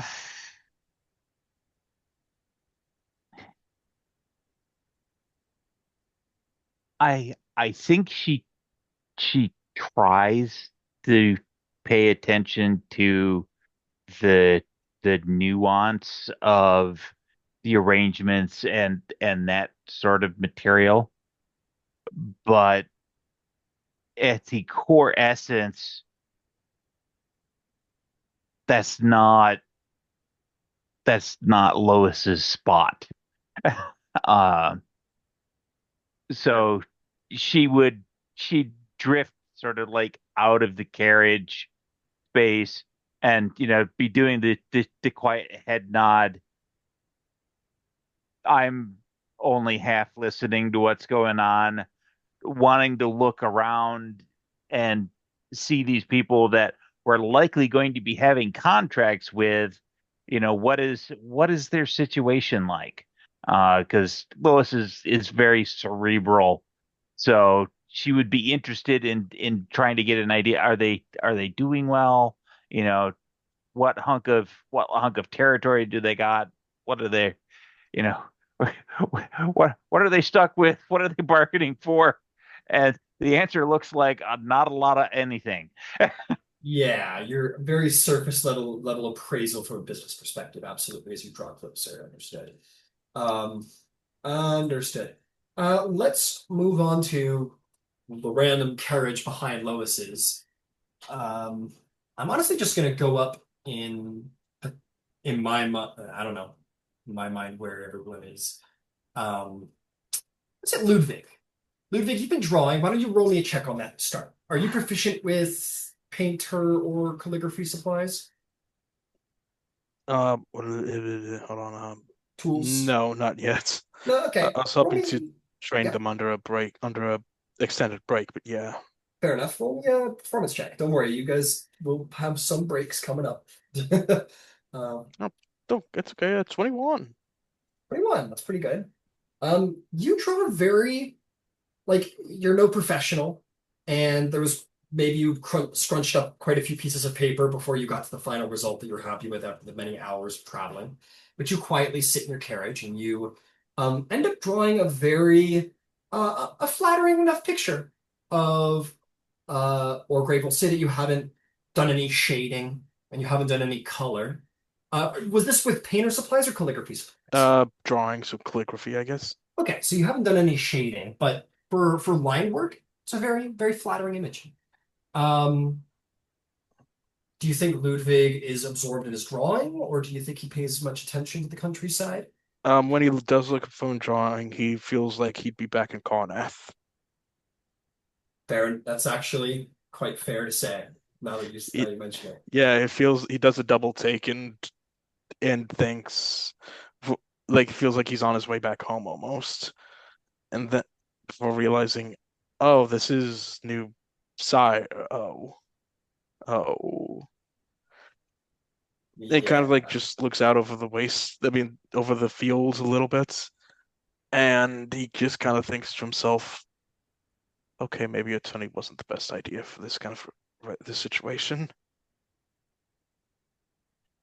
Nonsense. Uh, I'm like sure I will say this that the people in your carriage are all about it. Like Todd's like obviously being the Carnath, and he's like, that's of course great. he likes it. He's like, that's a fucking great idea. I mean, who doesn't love a touring? Um, I think Sarath would much more Soren. humbly, sorry, excuse me. Soren much more humbly is like, should be good, should be fun. Um, absolutely. Um, but yeah, it's I think that's very fair. As a Carnathy, from a nation that is famously poor quality lands for farming. At least during the last war, like Oh, yeah, yeah. Um, you recognize a landscape that isn't too dissimilar to some of the places you've been in your own country. Your country is, in fact, looking at the map from where you're based, I dare to say Carnath is even more verdant than here. I mean, yeah. you're from the Carnwoods, Reckonwood, the Nightwood. I dare to say that, while not good farming land, there's certainly more green. And you're like looking around like, damn, man, there's not even a tree out here. There's barely any Yeah. trees. Maybe like Yeah. one sad tree that's kind of blown over sideways and doesn't have any leaves on it. It's just been just battered by the wind. How does Ludwig feel? he's disturbed by the familiarity of it all. Yeah. Um, he definitely feels like like I've said, perturbed by the idea of like maybe a pomp and pageant tourney isn't the best idea under these circumstances, and two, get, remembering his time in the war, I'm really not going to be a guy with my accent is really not going to be welcomed in these parts. You made me an insight check regarding your appearance here and place in the tourney, perhaps.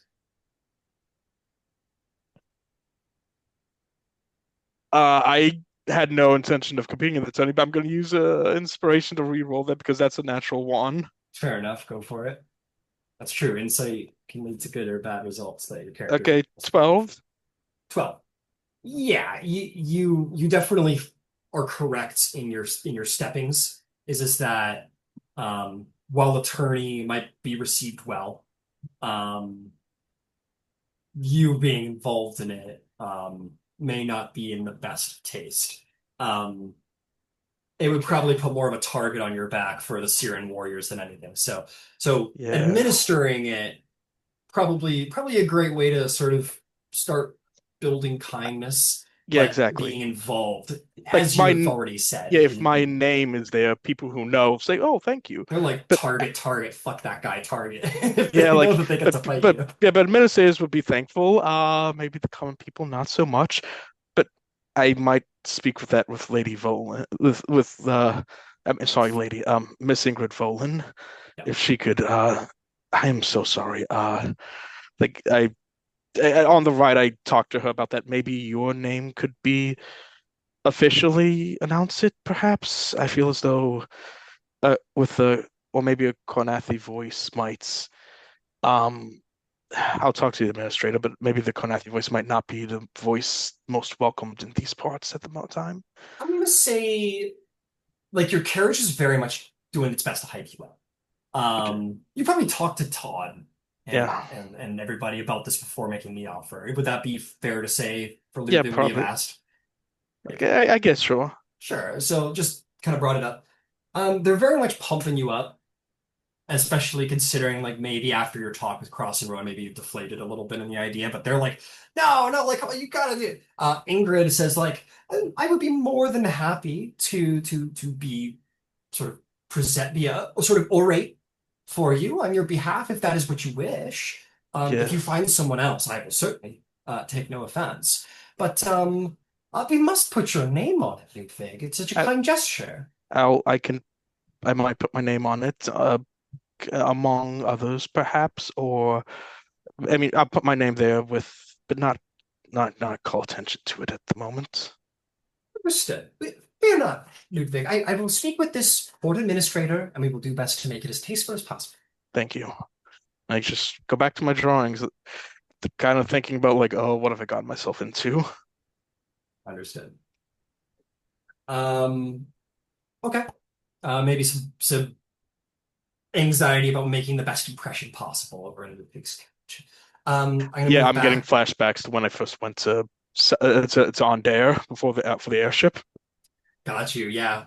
I hope these Um, people don't kill me. being a guest of the prince, who knows what could happen, but it certainly gives you some clout. Yeah, Cross, Ambassador Cross. You haven't been here in some time, not since all of the nonsense with the Golden Dragons happened. But alas, finally you return. What's going through Cross's mind? Ross is actually looking to the east. Hmm. Make Just me a perception check. I will give it to just you with advantages. You probably have done this before. just gazing out the window, looking to the east. 19. Just as you have done before, just barely on the horizon as you are many, many miles away. You would know that this road is at its absolute closest point is about 220 miles from the border. So it is quite far off. But sometimes you can just barely see on the horizon, especially at sundown, just a little bit of like a misty peak at the edge of the horizon. the Mournlands, Cyre. A place filled with so many questions, but also so many answers.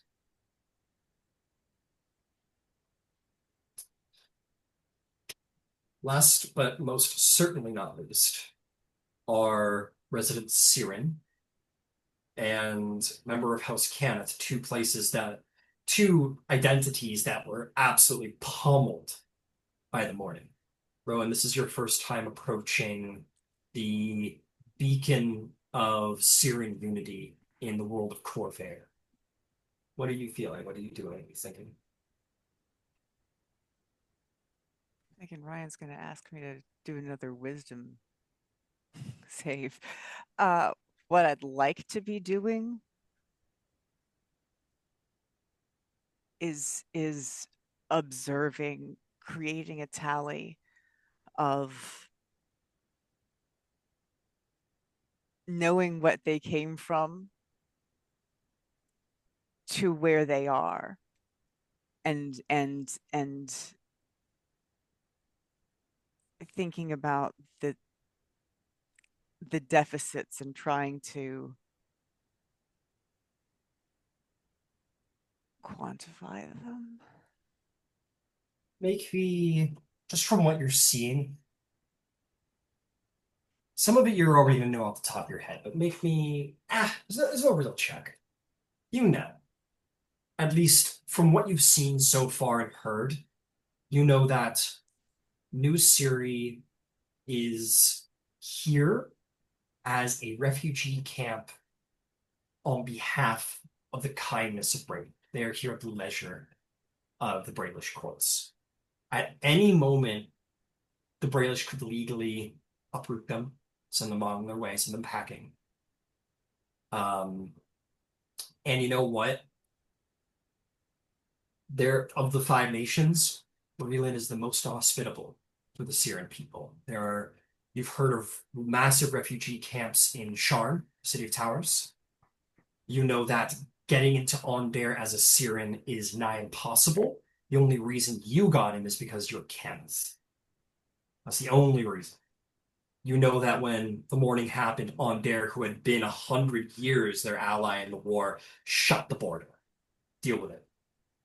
There was not much love lost there was not much love for Karnath. There's not much love for Dargoon. There's not much love for the Valinar elves. Cyre and its people have a scarce few allies. And Breland is, ironically, one of their greatest enemies during the last war, now has the fate of what's left of them in their hands and has been their greatest ally since the war. It is a tricky situation. They do not own land, and the land that they've been settled on is shit. And all the while, the Braelish Parliament is trying to shut down their ability to bring in even more refugees and displaced citizens. It is not good, which is why this marriage alliance is so important. Why you expect, very cleverly, Prince Oargev has used his influence with Cross as a friend to bring on House Leora, who is to be the cutting edge of diplomacy in this new world, to hopefully help him make the right choice to save the Cyren people, as their fate is a little bit on a razor's edge right now.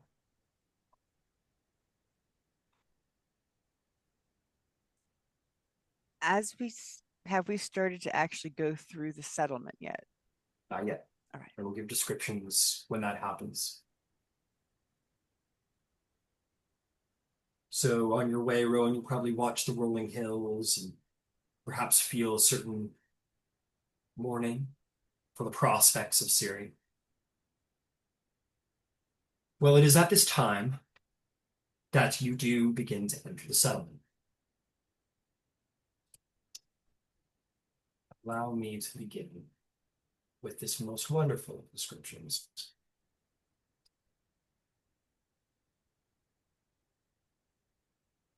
There we go. The road that carries you south across Braylon is rough and lonely. Mile markers lean like tired sentries. Ditches choke with prairie grass. Farmsteads have grown scarce for miles since being here and have vanished completely. And the post road breaks into rustled stretches of and patched by local hands and the beating down of hooves of large horses and wheels at best. Wind combs the empty fields and carries the dust of a land no one else wants. Isolated grasslands where old trade lines where wagons pass only when they must. And beyond the low rise, the town comes into view. It is a refugee camp that has grown into a city of stubborn intent. You are first met with a tent city. Hundreds, if not thousands, of families are pushed together along the road, living out of camps, living out of what could be no better called than slums that are held together by canvas taken from the tops of wagons, or perhaps some true tents made for their intent. Hundreds of families reside here. And as you make your way past all of that, you are surprised to see that the air isn't entirely dreary.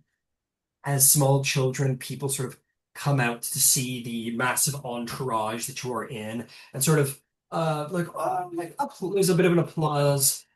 Children sort of run after the wagons, trying desperately to sort of peek in the windows. Who's come? Who's come? Maybe the prince. It seems to be the prince. And there is a sort of loud, hearty celebration and welcome.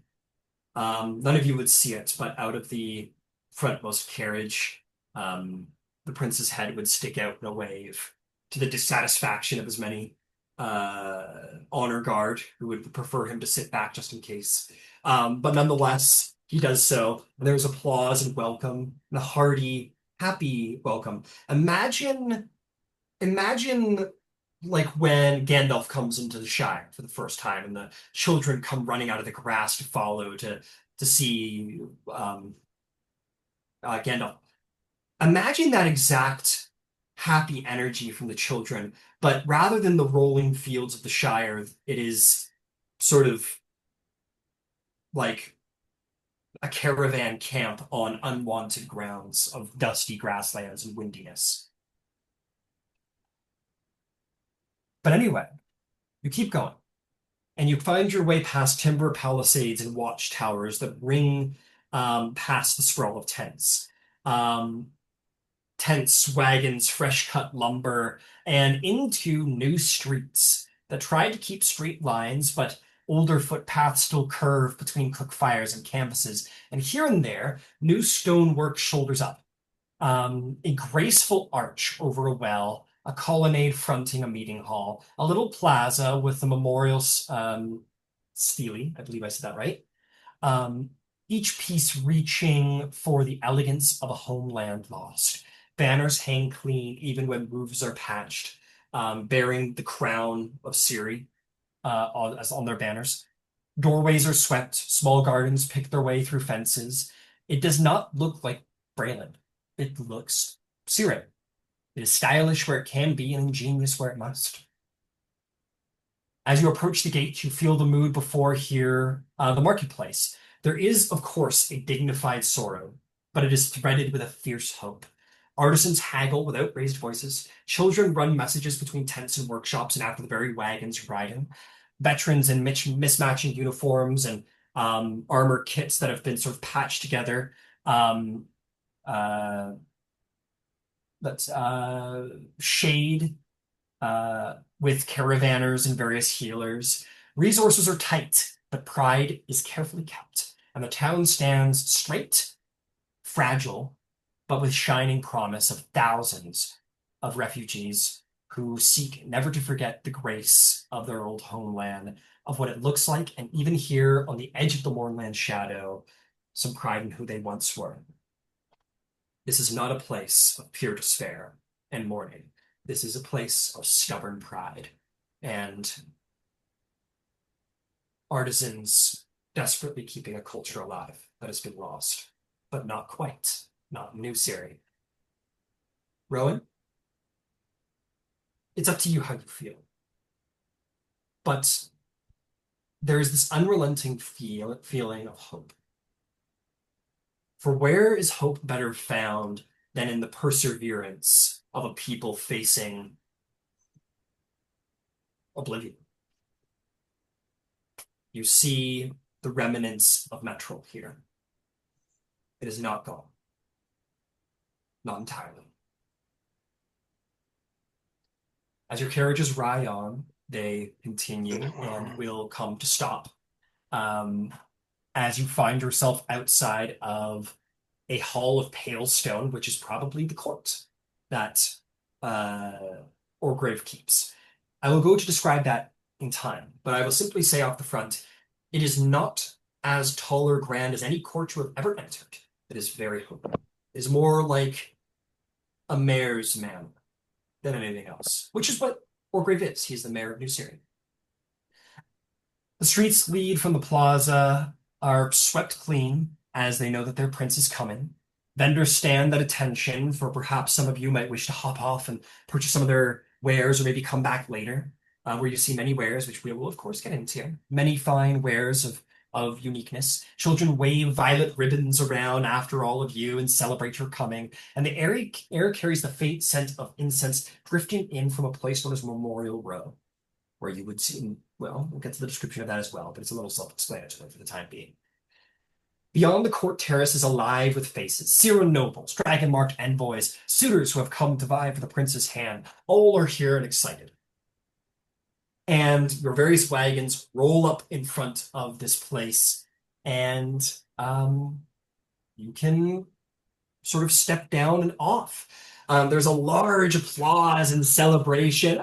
Prince has come, yes, welcome. Everybody bows in reverence for their prince has come, who humbly accepts it with glee and joy and dignity on his face to see his people again and be where he belongs. And you look upon this place, which is an outer court to the main court, the main building itself. It is a building of pale stone and polished timber that glows warm against the muted tones of the refugee city. The facade is a masterwork of adaptation. Salvaged marble columns frame high windows of green and violet glass. Smooth Brailish granite has been cut and set to echo the flowing curves of Metro civic halls, which Rowan you alone recognize. Delicate stonework borders each inlet, picking out in gilding that has been polished into the gleaming of the sun. A double stair sweeps up to the terrace, lined with potted cypresses, leading to tall lacquered doors inlaid with the silver crown of Cyre. On either side of the steps, mounted banners ripple in the breeze, deep purple shot with silver, their edges trimmed with careful mending where war had once torn them. From this vantage, the building feels less like a seat of exile and more like a fragment of Cyre itself, determined to stand proud in foreign soil. And as you enter this public square where many dignitaries, people come, you see supplicants, traders, visiting dignitaries, courtiers, dragon-marked envoys, and others who wish for the court's attention and wait to be heard. You do see some tiny pavilions and tents, and even converted wagons at the edge of the outer courtyard that have been put up for the long-term foreign visitors of the court, such as the communal dragon-marked envoy hall that bears the sigils of various but not all dragon-marked houses. A large canvas and timber pavilion bearing these heraldry stands. But the conditions are comfortable but not luxurious for these people. Wood frame beds, braziers for warmth, rugs of the interior to soften the dirt floor, but that's not important right now. What's important is Oargev means to introduce you to the court, as he has, while you were absorbing everything, been welcome to return. He just, oh, yes, please, get a word in. I have been speaking for enough. I'm sorry. Nothing at all. Before I went on out, I made sure not to dress in outwardly Cornathy colors today. Me and Tartrick didn't. Understood. Just a noble gray, maybe. You wouldn't notice this Cornathy unless you actually looked and you're familiar with it. Did you want to purchase something fresh and new in Solargo for the trip here? You know what? Yeah, I'll buy something like a quick. I'll just buy something. Just keep a low profile, you know. Okay, tell you what. Roll me anything. Mark off 15 gold pieces. Okay, and 15. add some fine clothing to your inventory that can be in a style of your choice. Okay. Perhaps of the Zalargo style, with sort of maybe like scrawling, uh, very subtle written work into the lining. Okay. If you wish, whatever you please. Yeah, do that.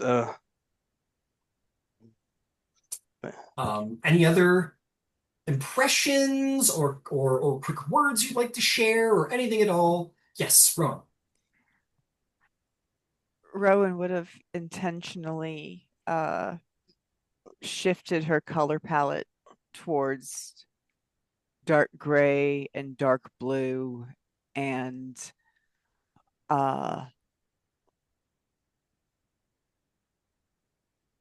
it's still fashion, but it would have leaned more towards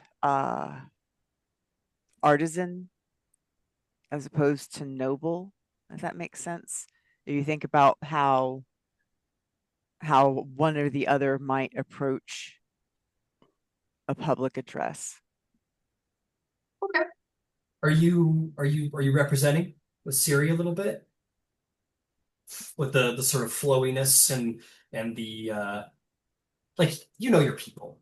You expect if you wrote in here they would not ironically for a refugee camp, they wouldn't look poorly upon someone that is sort of garish with necklaces and earrings, and that is very much loved and enjoyed in representation in Syria. Not while she was traveling.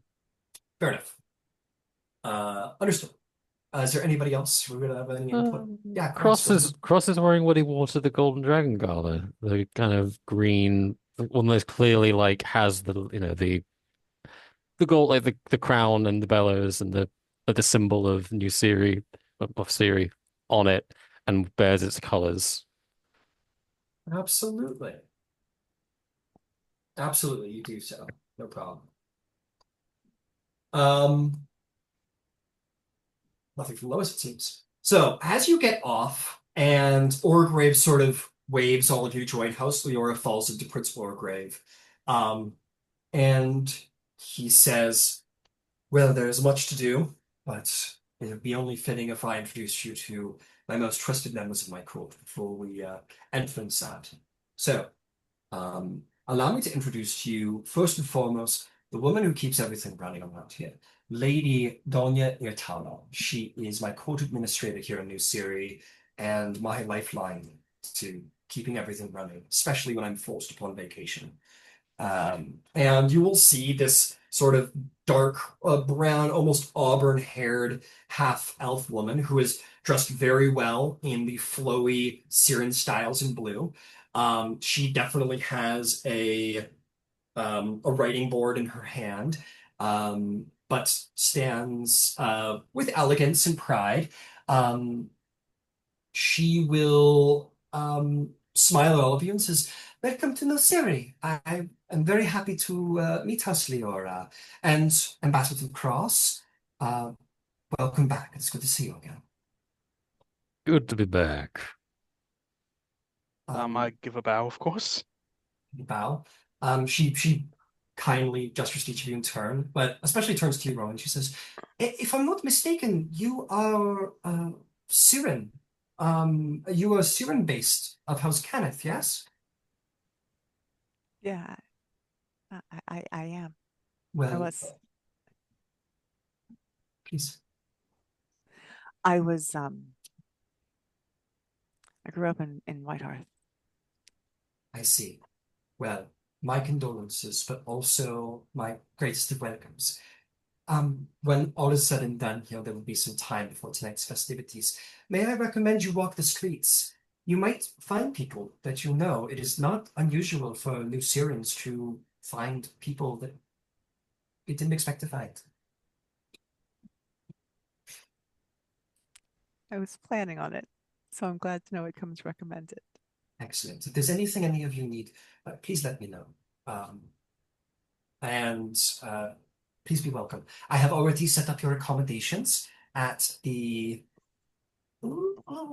our finest inn, that is a House Galanda Inn. It's called the Silver Swan Inn, where only our most important dignitaries stay. So we will be sure to show you your accommodations, and your bags and such will be transported to your rooms if that is to your pleasure. And Orgrave will say, um, goes, it is perhaps a little early for this, but I thought I'd tell you off the front, Lady Talon. He'll put his hand on Ludwig's shoulder and say, Oh shit, here we um, go. it says, Viceroy Ludwig de Leora here plans to throw us a tourney. I told him that you would be happy to help him administer such an event. And she lights up and she says, a pleasure. You are most welcome. And yes, please let me know. I'll be happy to help you administer it. Uh, th thank you. Thank you very much, Lady Talon. Ryan, insight check. Does this piss her off at all? Make insight check. Okay. Horribly big. Just trying to do a nice 15. thing. 15. Not at all upset about not upset at all about the festivity. She very much is like you see in the initial impression, she's like, oh, wonderful. Like there's an immediate like, great. It's a She great. Oh, shows. it's a. Oh, great. Not an. Oh, great. Definitely not like a, oh, great. Um, you expect that she's a very busy woman. And to her credit, she doesn't like deflate and be like, oh, something else on the tab. To her credit, she's very gracious about it. She's like, oh, wonderful. And perhaps that speaks to the spirit of New Cyre here that people aren't, oh no, this has happened. They're more, oh great, this has happened, right?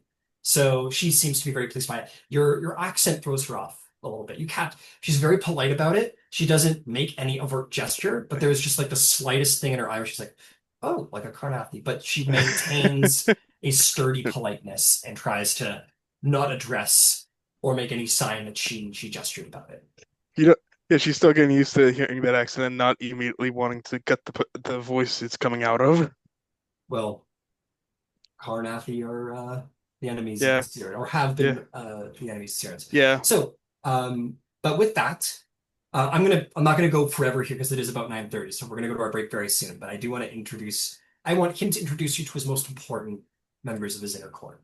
So he is going to say, lastly, some of you may have met him, but I do also want you to meet to the man who keeps me alive, Lord Heinrich de Denis, excuse me, Lord Heinrich de Denis, who is a retired Sentinel Marshal and the leader of my honor guard. I owe him my life on a couple of occasions, and do not know what I did to earn such loyalty.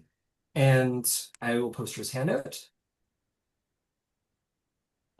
He will just give you all like a curt nod. You've seen him around. You haven't been introduced to him, but you've seen him around. He just gives you all a curt nod. Nothing really else than that. Um, Orgrave kind of laughs at the tension, says he is very focused. But if ever there's a security concern, please feel free to bring it up with him. And the last person I'll introduce to you just for the moment is who you might be interested to hear of, Baron Rowan. May I introduce to you Magister Celtis Irdalen, War Mage and Arcane Advisor to my court. And you can make me a little history check, Rowan. And I'll give it to you as well, Ludwig, because you fought in the last war.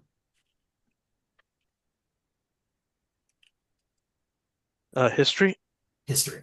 Okay. I think that's going to be a 16 when it grows up, but let me go over here and check. 21. Ludwig, you are History like, you 17, have like sorry. History 17, understood. So you both know who he is. To start with, Ludwig, you're like, holy fuck. You're like, oh shit. This is like, this guy was like trouble for Carnath. Oh. They were like, he is like the boogeyman to the Carnathy front. He was like, there were stories about him where he'd like, they'd say he like created blades of fire and he would like, they'd get him close, like basically like the Cyre tactic with him was they'd get him close enough to the back line and then he would fire off an intensely precise barrage of evocation-based magics and just like 1, 2, 3 in a single spell, like take out the leadership and cut the head off the snake. So he was very infamous for being surgically precise with evocation magic. He was one of the most dangerous war mages of Cyre, of the Cyrian military front. As for you, Rowan, you have a like, oh, it's this guy. Because of the same reasons. War magic is the exclusive magic school of Cyre. It is sort of like how blade singing is kind of exclusive to the elves. It's war magic is exclusive to Cyre. It is their sort of proficient military tactic. And perhaps to your fear, your private fear, that war magic, the art of war magic was lost to Cyre, but you are proud to see that one of its most prolific magisters remains at large. And he's a legend. This guy was said to be an expert at abjuration, an expert at evocation. He was considered like a great fire mage. He's a legend. He's a legend amongst war mages. I need to roll some. Sure. Roll for squeal. Um, the role was to keep her face schooled so that she didn't look like a fucking fangirl. So I guess that's a deception check. So that's a 10. That's a 10. You kind of like there's definitely like a look of like, whoa, on your face, I would say. That would feel not that crazy. Like 10 would fool a commoner, but there's definitely like the wide eyes. And the old mage in his long red robes and the flowiness of the Sirens and his mage staff, he goes, welcome. Welcome to New Cyre. I'm very interested to have you here. Don't make any trouble. Can I He roll does this? laugh. Can I roll the same thing as Lois? Sure, Because this guy's kind of like the boogeyman a little bit. He's the boogeyman. Absolutely. I don't want to bump into this guy. Rowan doesn't see him that way. No, you would see him as a war hero. Yeah. Ludwig would see him as the boogeyman. 26. 26. You hide your. There is a wave of like. There is literally like a wave of fear, but you make no sign of it. You're cold. You're steel. Like my eyes might see it if he's looking specifically, but like nothing else betrays it. Like, okay, hello, you too. Yep. Orgrave says, and those are my inner court members who I am, well, fellow Sirens who keep this place alive and well. So, if you would like to come with me into the inner courts, what do we have today? And he looks over to Lady Talvin, who says, well, Prince Oargev, we of course are going to have the presentation of the suitors, of course, first and foremost. He goes, excellent. Well, House Leora, I would love it if you'd stay close by for this. I could use your, I would love you to observe. And as Lady Talon begins to sort of explain, you will see of the attaché of many people walking down, too many to like comprehend and take note of in a moment. None of you are, I think only Lois would be able to like, her being the photographic memory that you have, you would take in every face and sort of begin to mark everybody, Lois. But everybody else is just, there's too much people with too much relevance around here. And the court sort of folds in around you guys and Orgrave and makes its way into the inner hall. But I will escort you to the inner hall, and we will have the presentation of suitors after a 15-minute break. Excellent. I just want to make sure we've been on the road, and we went from being on the road immediately to meeting the suitors. Yes. Okay, cool. It is kind of like Shrek 2, where they've just got off the road and they're immediately. Oh, Rowan is in her armor. Rowan is in her armor with her sword and her gun. Yeah, wow. Fair enough. So, well, so you're like, a hero. I just wanted to let you know. Well, Because if it matters to you, you would have been told that this is the expectation, if that matters. Okay. Oh, if we're just rolling in, no. Okay, then that's No, it doesn't matter. We're in a rolling box. Like strategically, that's a target. No, she's in her armor. All right. Oh, wow. What? Like, yeah. No, fair enough. I will say, Ludwig feels as though he He feels like he is a murderer attending the funeral of his victim. That's the only way he can I'm describe it. sure you do, my friend. Like I'm sure you like do. oh my God, please nobody punch me in the face. Oh my God, I feel so bad about this. I didn't see him when I ran him over the road. I'm so sorry. Yeah, I'm sure it must be an awkward situation at Hmm. best. Yeah, hopefully they like me. Do you think they're gonna let me? No. No, probably not. I talk less. Talk No. less. Hey, Talk you're less. you're doing good so far. Mhm. You've been brought in so far. Okay, thanks. I'm gonna cool off a little bit. Yeah, Sweet. yeah, Eric, sorry about springing the tourney on you. I don't care. Yeah, It's gonna be good. yeah, yeah. When Cross said like you're taking away people who seem so needs. I felt like yeah, that's a good point. But I'm also thinking now, wow, some of these guys need a job. Also true. That's true. We'll figure it out. We'll figure it out. We'll It's figure a it out. complicated situation. See you in 10, 15 minutes. Yeah. Okay.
Well, New Sire's a little more depressing than I thought, but I'm so excited. I mean, how is it not I depressing? mean, I knew it was going to be depressing, but like, wow, you just feel the depression. Good. Good. At least I'm doing my job right. Oh God, like Tense and all the kids were like running around excited for the prince among absolute ruin. Yeah. Imagine they were covered in mud and barefoot and everything. Oh my God. Some of them. Not all, not a lot of them, but some of them. But barefoot for sure. For sure.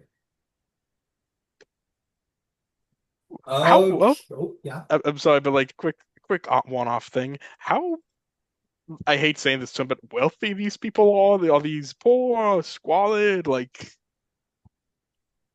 I would say, I'd say squalid isn't outside the realm of possibility. Like there isn't a ton of wealth and there isn't a ton of resources. It's not like New Siri has a lot of money coming in, you know? yeah, so probably poor, squalid. I would say the general living conditions of the city Down, I are, guess, are technically. probably squalid to poor, with the exception of a couple of people who are in the town proper, who like there's a couple of stone buildings built up, which you guys like you guys will see them. You guys will know. We'll Some, see. We'll yeah, see. I'm sure we'll yeah. see. Well, yeah. You're doing a great job so far. Thank you. I appreciate that. Thank you. Whenever we have a room, we'll get back to the business. Oh, she's back. She's not here. Okay. Are you ready? I'm ready. I'm ready. Okay, I want to pick some good music for new series before we continue. Um,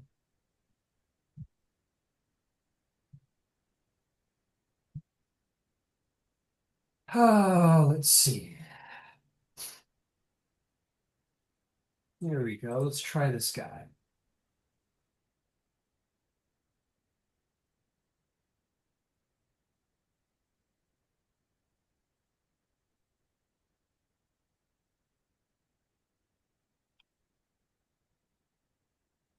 Hmm, I like it.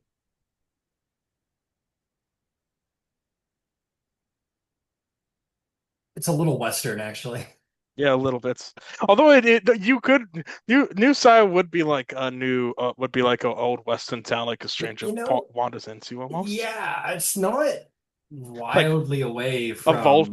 vultures suckling up ahead.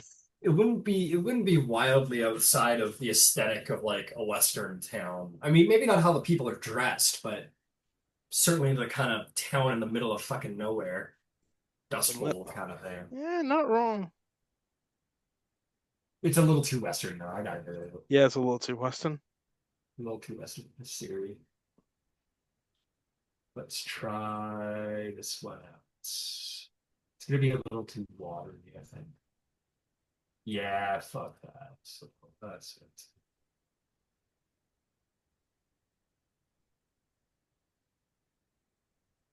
Stop.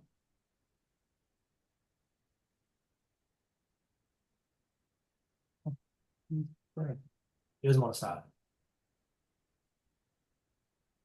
I'm gonna put the first one on, and I'll work on something else. So That's okay. Go ahead. I said stop. Hang on. Now restart. Tailspire. Or I mean, this one.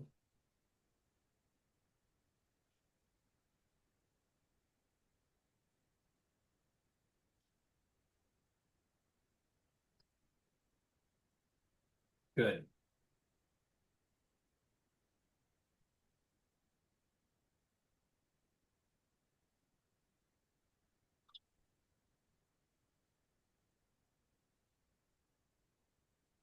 Uh, I'll put that in.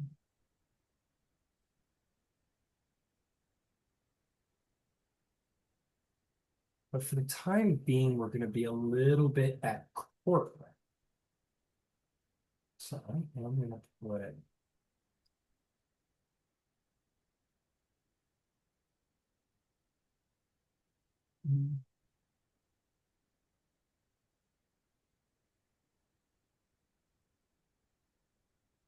There's not enough going on. I'll put on the chat. Right. Okay. We're not going to worry too much about music or any more than we already have. And move forward. Okay. Last thing I changed. This will be it.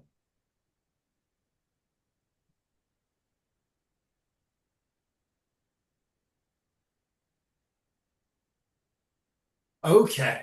So you all walk in to the inner court as you have seen the outer one. Now, the inner court, we're going to see some stuff. Some stuff. The lacquered doors open to a reception hall flooded with soft light from the stained glass above. The air smells faintly of polished wood, and a murmur of conversation echoes from deep within. A mosaic of the Cyre map is spread out across the floor. Its tiles are worn from the tread of countless feet, but still bright with lapis and pearl. Perhaps the only thing in this town of significant value, but clearly too valuable to sell. On the far wall hangs a triptych of Cyre's cities before the morning, painted in delicate strokes and framed with salvaged silver filigree. Courtiers and petitioners clutch along the walls, their fine manners hiding the desperation in their eyes. Pages in well-brushed livery carry scrolls between scribe desks. Overhead, a shallow domed ceiling is painted with cloudscapes and flighted dragons, their colors muted, but their artistry still arresting. At the far end of the dais of 3 steps holds the prince's chair. It is neither a throne nor a mere seat, but a high-backed masterpiece of carved cherry wood, upholstered in violet silk. Here, decisions are made that may shape the future of Cyre forever. You are going to see, as I said, everybody files in.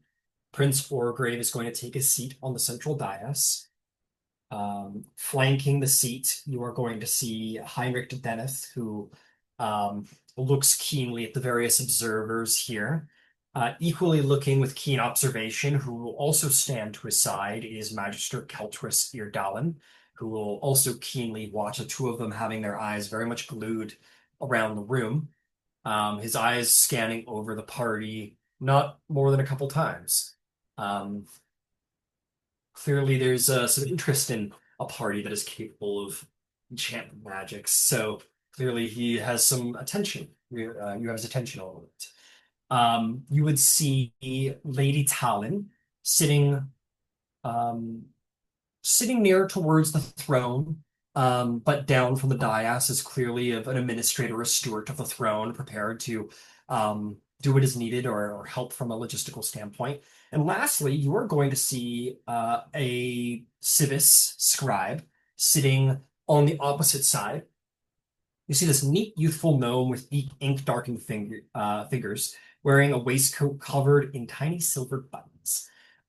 He does wear the livery of House Civis and scrolls away at ledger work. He is perhaps the scribe of the court.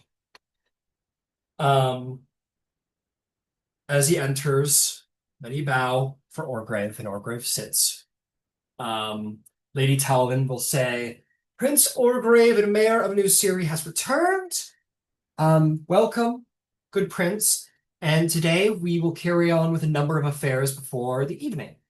Now that we have our prince back, there's a number of matters that needs attending to, but first and foremost requires the meeting of the various suitors who have come and have been approved by the court to meet with the prince and vie for his hand in marriage. You are all given a position to stand on the side. Again, the structure of the court is very, the prince sits at the head, his most trusted advisors left and right of him, and then along the side walls where everybody stands. Not terribly unlike Winterfell or perhaps King's Landing, where there's sort of the central dais, and then all of the various courtiers stand beside. And then there's that sort of main aisle for people to talk and present themselves over top of this like mosaic map of New Syria.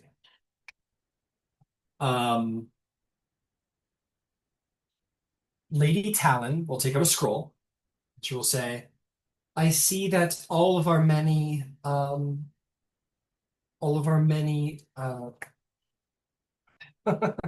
the fuck do we call suitors. All of our many suitors are present, so allow us to begin with the call. First, presenting Her Highness Hadith Irwina, Princess of Karnath, sister to King Caius III, guest of King Boreal of Breland. First and foremost, you're going to see stepping out is this long, black, raven-haired, pale-skinned, no older than early 20s, very, very young 20s, but lovely, having come into womanhood only for a couple of years now. Image is on the way, Hander is on the way. Okay. Definitely did my best to pick out a goth princess worthy of Princess Hadith Irwina. Can we get an before they called to attention? Did we make an impression?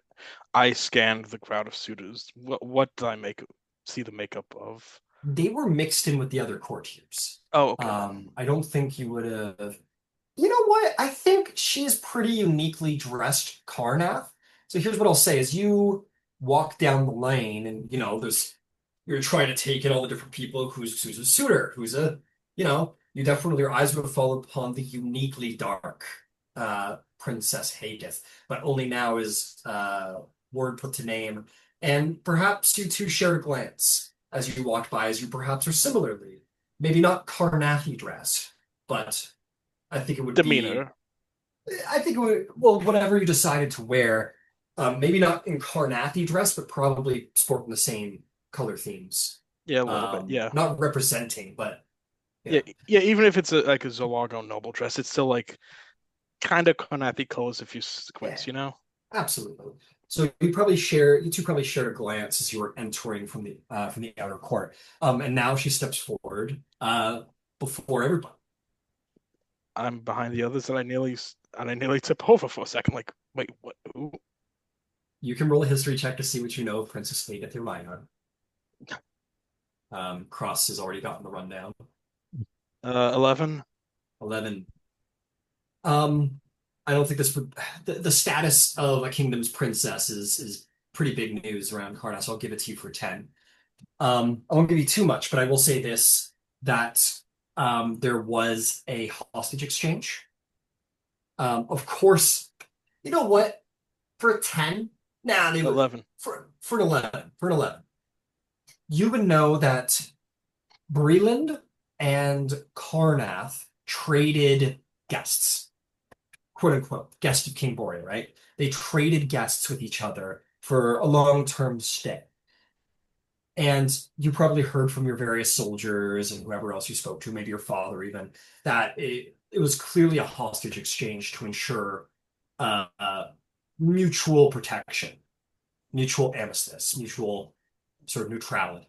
Because if one goes to war, they're going to take out their hostage. That's just how it's kind of, I don't know. Brutal. Yeah, that's how hostages work. So it is largely assumed that Prince Hadith is a hostage of King Breland, of the King of Breland. She comes forth. She steps forward with this beautiful, mostly backless black gown. This isn't what she's going to be wearing every time. So it is trimmed with a sort of red crimson to it. Silver chains, sort of glinting, that sort of hang from a choker that she has around her throat. Her expressions are cool. Her eyes are sharp as they scan the court. She is pale, dark. Your Highness, I bring you the respect of my brother's court and my own sympathy. I know what it is like far from home to play the part others set for you. I come not to repeat the same tired moves in the game, but to change the board entirely. and she will curtsy with that. Her eyes maybe find you again, Ludwig, to Carnathes recognizing one another. Just for but a fleeting glance as she would look upon anybody at the dais, right? Probably means nothing. And He almost reflectively stands to attention when she looks at him. it is a royal your homeland, absolutely.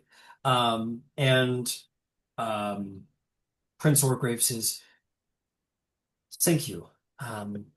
Thank you for being here today, Your Highness." And he will make a bow of the head to her, and she'll make her curtsy, and she'll return. This is just an introduction. This isn't any major discussion or debate. Next on the roll call, the herald presents. Presenting Rose, envoy of the Warforged survivors of the Mornland, former companion to the late Princess Maria Iwainon of Cyre. You guys are going to see a tremendously unique Warforge come forward. She is, it's almost like her armor is more, it's armor she has, but it is stylized. The plating doesn't have the sheen of steel. It is something a little bit more matte. It's a little bit more like matte white. There's clearly pieces of her armor that have been patched with like different pieces that were probably raw salvage, but have done so tastefully. And she wears a long pink dress and has a little sort of crown of flowers that almost makes it look like she has hair. She has a very uniquely human-looking face and the symbol that all Warforged carry on her forehead. She advances with measured steps, adorned with simple silver inlays worked into the plating around her pink dress, and she bows with precise mechanical grace, neither servile nor challenging. And that is the handout. Rose! She says, "Your Highness, you and I are leaders of people without a homeland. I seek to build one, not only for those of flesh or of steel, but for all who have been cast adrift. Together, we can create something greater than what was lost."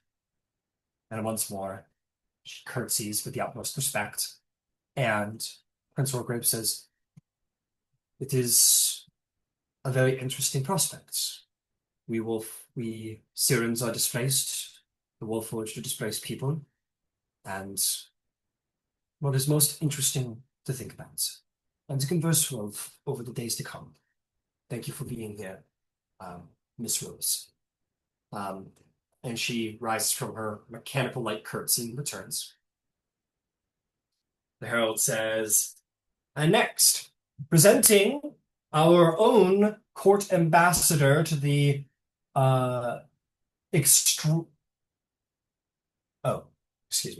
our own ambassador here at the court of New Cyre of the unity of the Empire of Redera, presenting Lady Talalara.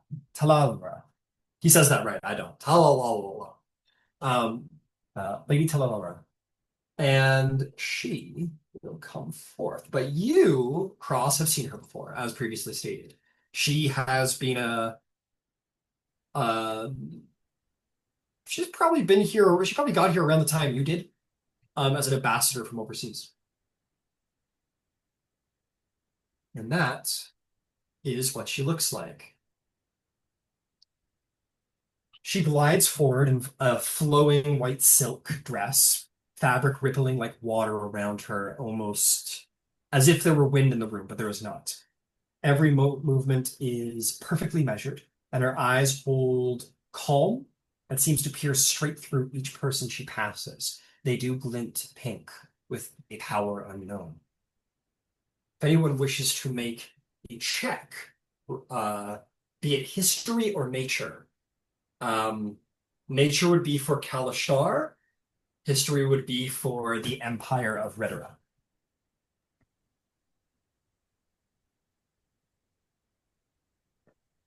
14 on history. All right.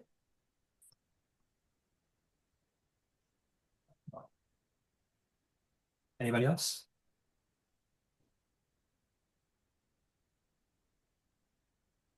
I got 14 for history for Ludwig, What was the other one?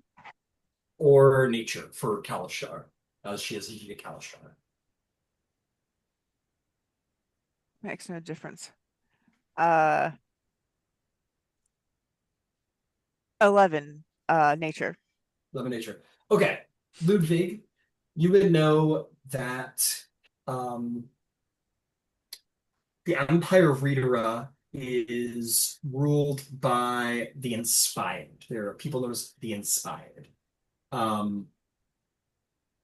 Now, the Inspired, second, and you will just know this cross. You'll know both things because Okay. of your place of court there.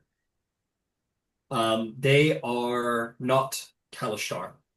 They are a race of beautiful humans who come from the continent of Sarlona, and they're ruled under this empire known as the Unity of Reedera. Now, the Unity of Reedera isn't terribly welcoming to outsiders, and thus very little is known of the nation. But merchants tell stories of massive monoliths that control the dreams of people, and of secret polices who use magic to root out dissonance. That's really all you know. It's a very secretive empire. Not many people know much about it, but there is tell of a magic power known only to the Inspired who are there. Now, Rowan, you know that the Inspired are very close cousins of the Kalishtar. Not the same race, but very similar. The Inspired have similar beauty about them, and they're said to be a people deeply connected with the spirits of the dream world, whatever that means. The Kalishtar are not very different either. The one thing I'll give you to Kalishtar that you know to be different is that they can be found in Corvan without attachment to Reedera. So they are two separate races, very, very close cousins, and both possess a magic power that nobody really understands or knows much about. And they're all connected to these dream spirits, whatever they are. That's all you would know, really. And Cross, you know both things just the same. You perhaps haven't, we'll say you haven't spoken to this particular individual too much. But either way, she says, damn, I didn't think of an accent for these people. Oh well, doesn't matter. She says, Your Highness, the past, not Jersey, no. That's Shard, baby. No, I'm just gonna say she's like British. Your Highness, the past is a story written in stone, present in shifting sands. I bring the tools to shape the future, the mind's awakening, discipline, and strength enough to proclaim what is rightfully yours. Prince Oargev says, the most interesting offer, Ambassador. What is it exactly you propose? Says, if it is to the pleasure of my prince, I would be more than happy to speak. My people possess powers unknown to the wider world of Corvair. And through discipline, through hard work, and through the awakening of the mind, it is not impossible that the Syrian people may also benefit from this way, may also learn and grow, and gain alliance with the Reedera, the Unity of Reedera.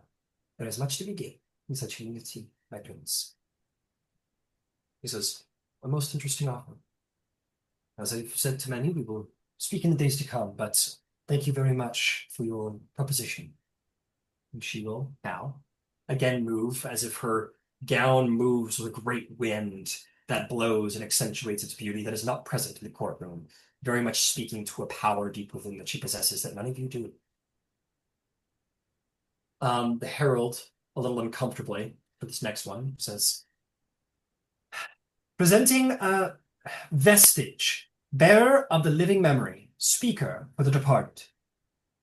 And you're going to see this woman dressed in a very simple gray dress come forward. I just want to get her thing ready here. She has gray hair brought into an elegant single braid to the side. Her gray dress is decorated with bronze and golds. But walks forward as a changeling. White, grayish white skin, pupilless eyes, and a deep, deep black that surrounds the eyes, and long white hair, eyes like liquid silver. But as he steps forward, he shifts and changes into this shorter but beautiful woman. She has blue eyes. She is human and very elegant to look at. And some people in the court take a breath of like they can't believe what they're seeing. Especially Oargev. His eyes go wide in this moment.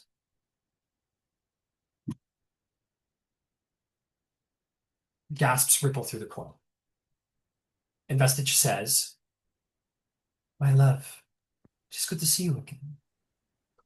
Then, in a voice that is his own, says, "I am Vestige, and I bring with me not only my own counsel, but the voices of those you thought lost. Together we can give Cyre both memory and rebirth."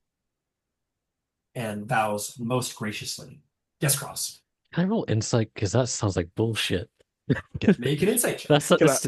This seems like a con artist. Can I sound like? Can I do it too? Insights? Sure. Like what the fuck? 23. 20.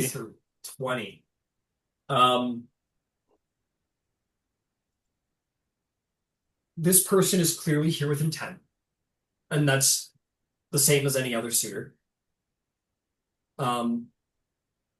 Their voice their actual voice, their I am Vestige voice, carries with it a soft politeness of one who knows they tread on thin ice, but also with the confidence of somebody who speaks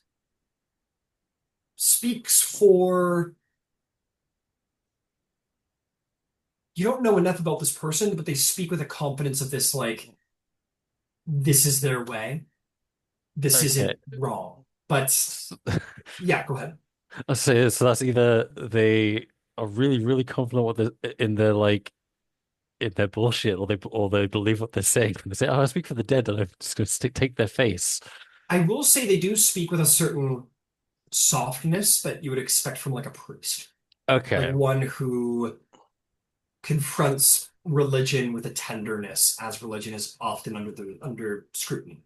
So she speaks with that same priestly, like, or they, whatever, they're a they, definitely. But they speak with a definite tenderness of someone who speaks to a way of things that might not be received well by everybody, much like a religion. Okay. Yes, yeah, I guess I got the same thing, but also, what does Mr. Shadow think? You scan around. I would say to the very back of the room is the members of like your attaché, not including your guardians who would be at your side, your defenders. But if your eyes turn to who has taken on a whole new identity at this point. Of course, because of course. Yeah, flowing Cyren. He's a man now, we'll say flowing Cyren outfit, looking very like posh. Okay. Is kind of honestly is probably looking around with like a little bit of a like not plain for everyone to see, but that person who stands at the very back and is kind of like in on the joke, if you could call it that. Just you know what I mean, as a changeling being like, yeah. It's like kind of enjoying the changeling in front of everybody using their talents. I look at them like the look of, you seeing this shit? Like I Kind quickly of raises the eyebrows at you like, yeah, like kind of like that's what we do. We need to talk. We need to talk. Well, I'll be sure to talk to them later about this. Because wow. Oargev, as you know, or cross, unfailingly polite, says, "Well, yes, you come to our court with the most unique gifts. As I'm sure you can imagine, just a little shocking. But you are most welcome here, and we'll be excited to speak further of your skills and talents in the days to come, and what you bring to the court of Lucerne." And Vestige curtsies as a woman, beautiful woman. I don't think, I think it's a very easy passive insight. I'm sure everybody guesses.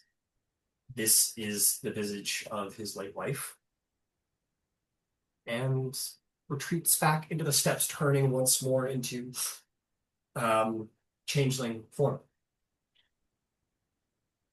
The herald, making their way in so as to break the bated breath, says, presenting Ilena Corla de Kenneth, scion of the Corla line of Eston, architect of the new Cyre. You are going to see maybe a woman in her 30s step forward in practical but very well tailored attire, sleeves rolled up just enough to reveal the faint glimmer of a tool bracer at one wrist and a dragon mark on the other. More an efficient acknowledgement than a flourish. She bows. You would know her, Cross. She has been in New Cyre for some time, and she is the architect of the town for a lot of stuff. She says, Your Highness, my home is gone. My city is gone. But my work continues, as I'm sure you have seen. I have built for New Cyre before, and I can build it again. With your partnership, we can make this city the heart of something no mourning can ever take away.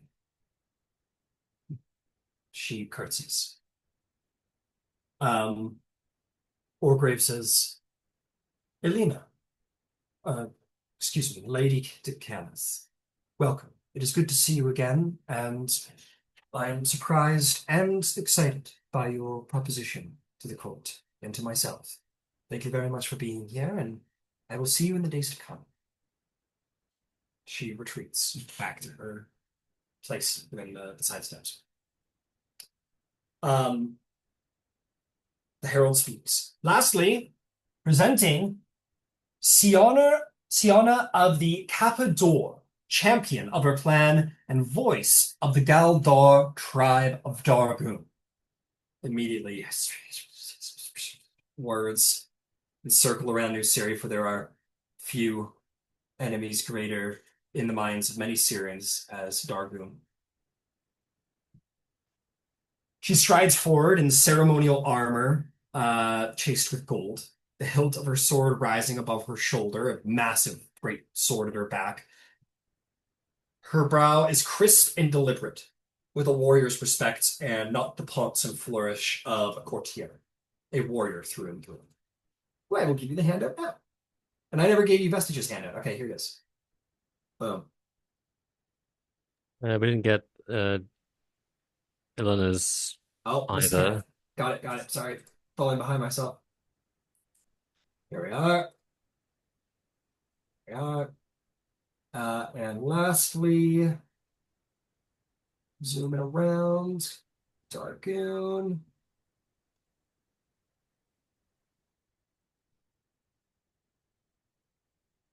She says, what did I decide? The Dargoon accent is, oh, fuck. Whatever, it's also Russian, I've decided. For the moment until I figured it out. Now it's killing me. Okay, I gotta go. Here we go. I decided Dargoon was American Western. So she is going to speak, which is fair, fits in. She is going to say, Your Highness, my people and yours have shed blood enough. We cannot change the past, but we can shape the years ahead. I could see our nations rebuild together, strong enough that no one would dare to take them from us again. And Prince Oargev would say, "Welcome, Champion Siana. I must admit, your appearance here at court as a suitor is a surprising one for the very reasons that you mentioned. But what is the purpose of a marriage alliance but to extend the olive branch and to rekindle old alliances? There was a time when the hobgoblins and the warriors of Dargoon fought alongside the Sirens proudly. We shall see in the days to come if such a thing could be achieved again, despite history that is traded between our peoples." She will bow elegantly. Well, not elegantly, she bows with a crisp warrior's bow of respect and returns. The herald says, "And that is who we have for our suitors." The lady will say, keeping up with myself here a little bit. Lady Talon says, "And with that comes the end of our list of suitors. Thank you all for being here at court. And as a reminder, tonight we do have our first event of the season of Concords. However, at the prince's personal request, the itinerary has changed. Events that were once in place have been put aside in something that the prince has personally sought to, he wished to be a part of the courting season. Nonetheless, be sure that it will fit in with everybody and a new itinerary spread forth. We look forward to meeting you all tonight at the Grand Requiem of Cyre. Good evening.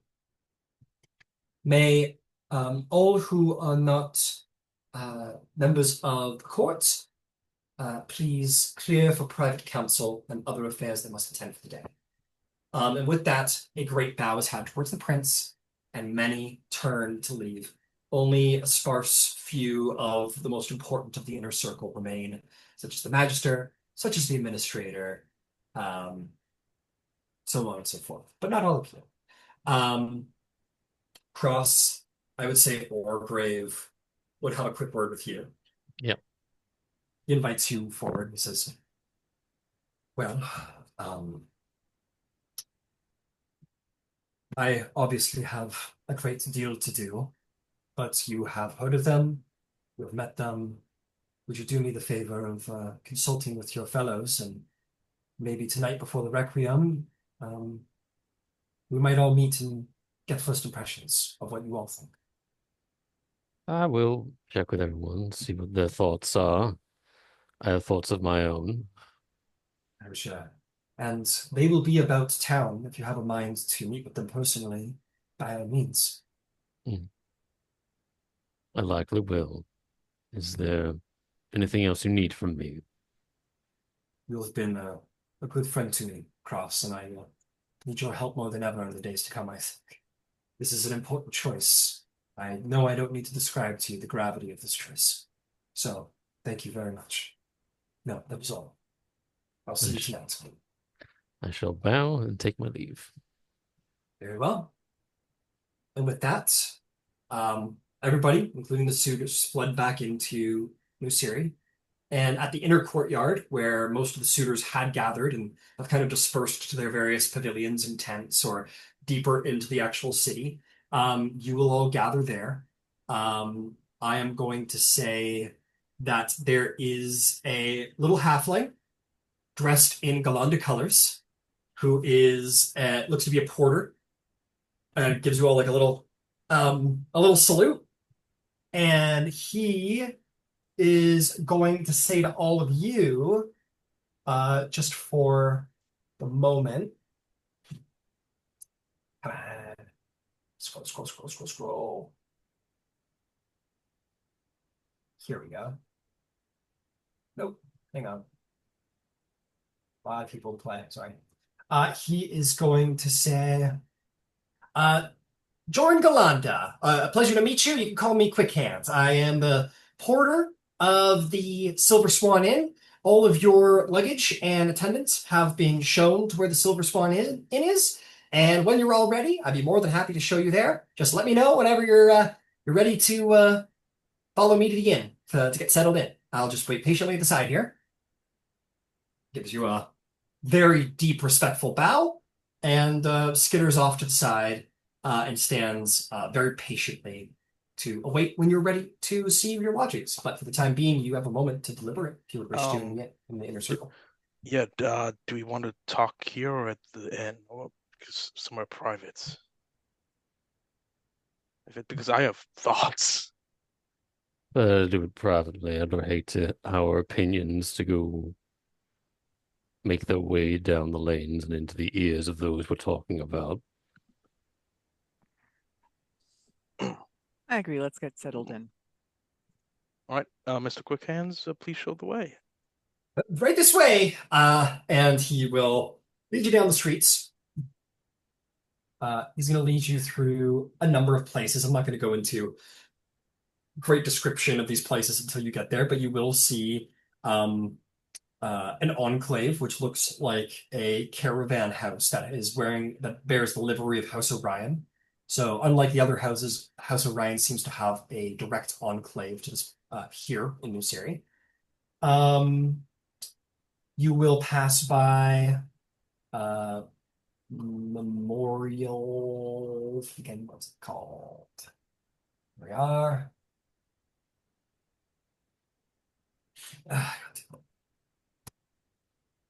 Here we go. Nope. That's not either. Sorry. Yeah, you drift past Memorial Row. That looks to be like a place of mournings. There's many names on slabs, priests wandering around.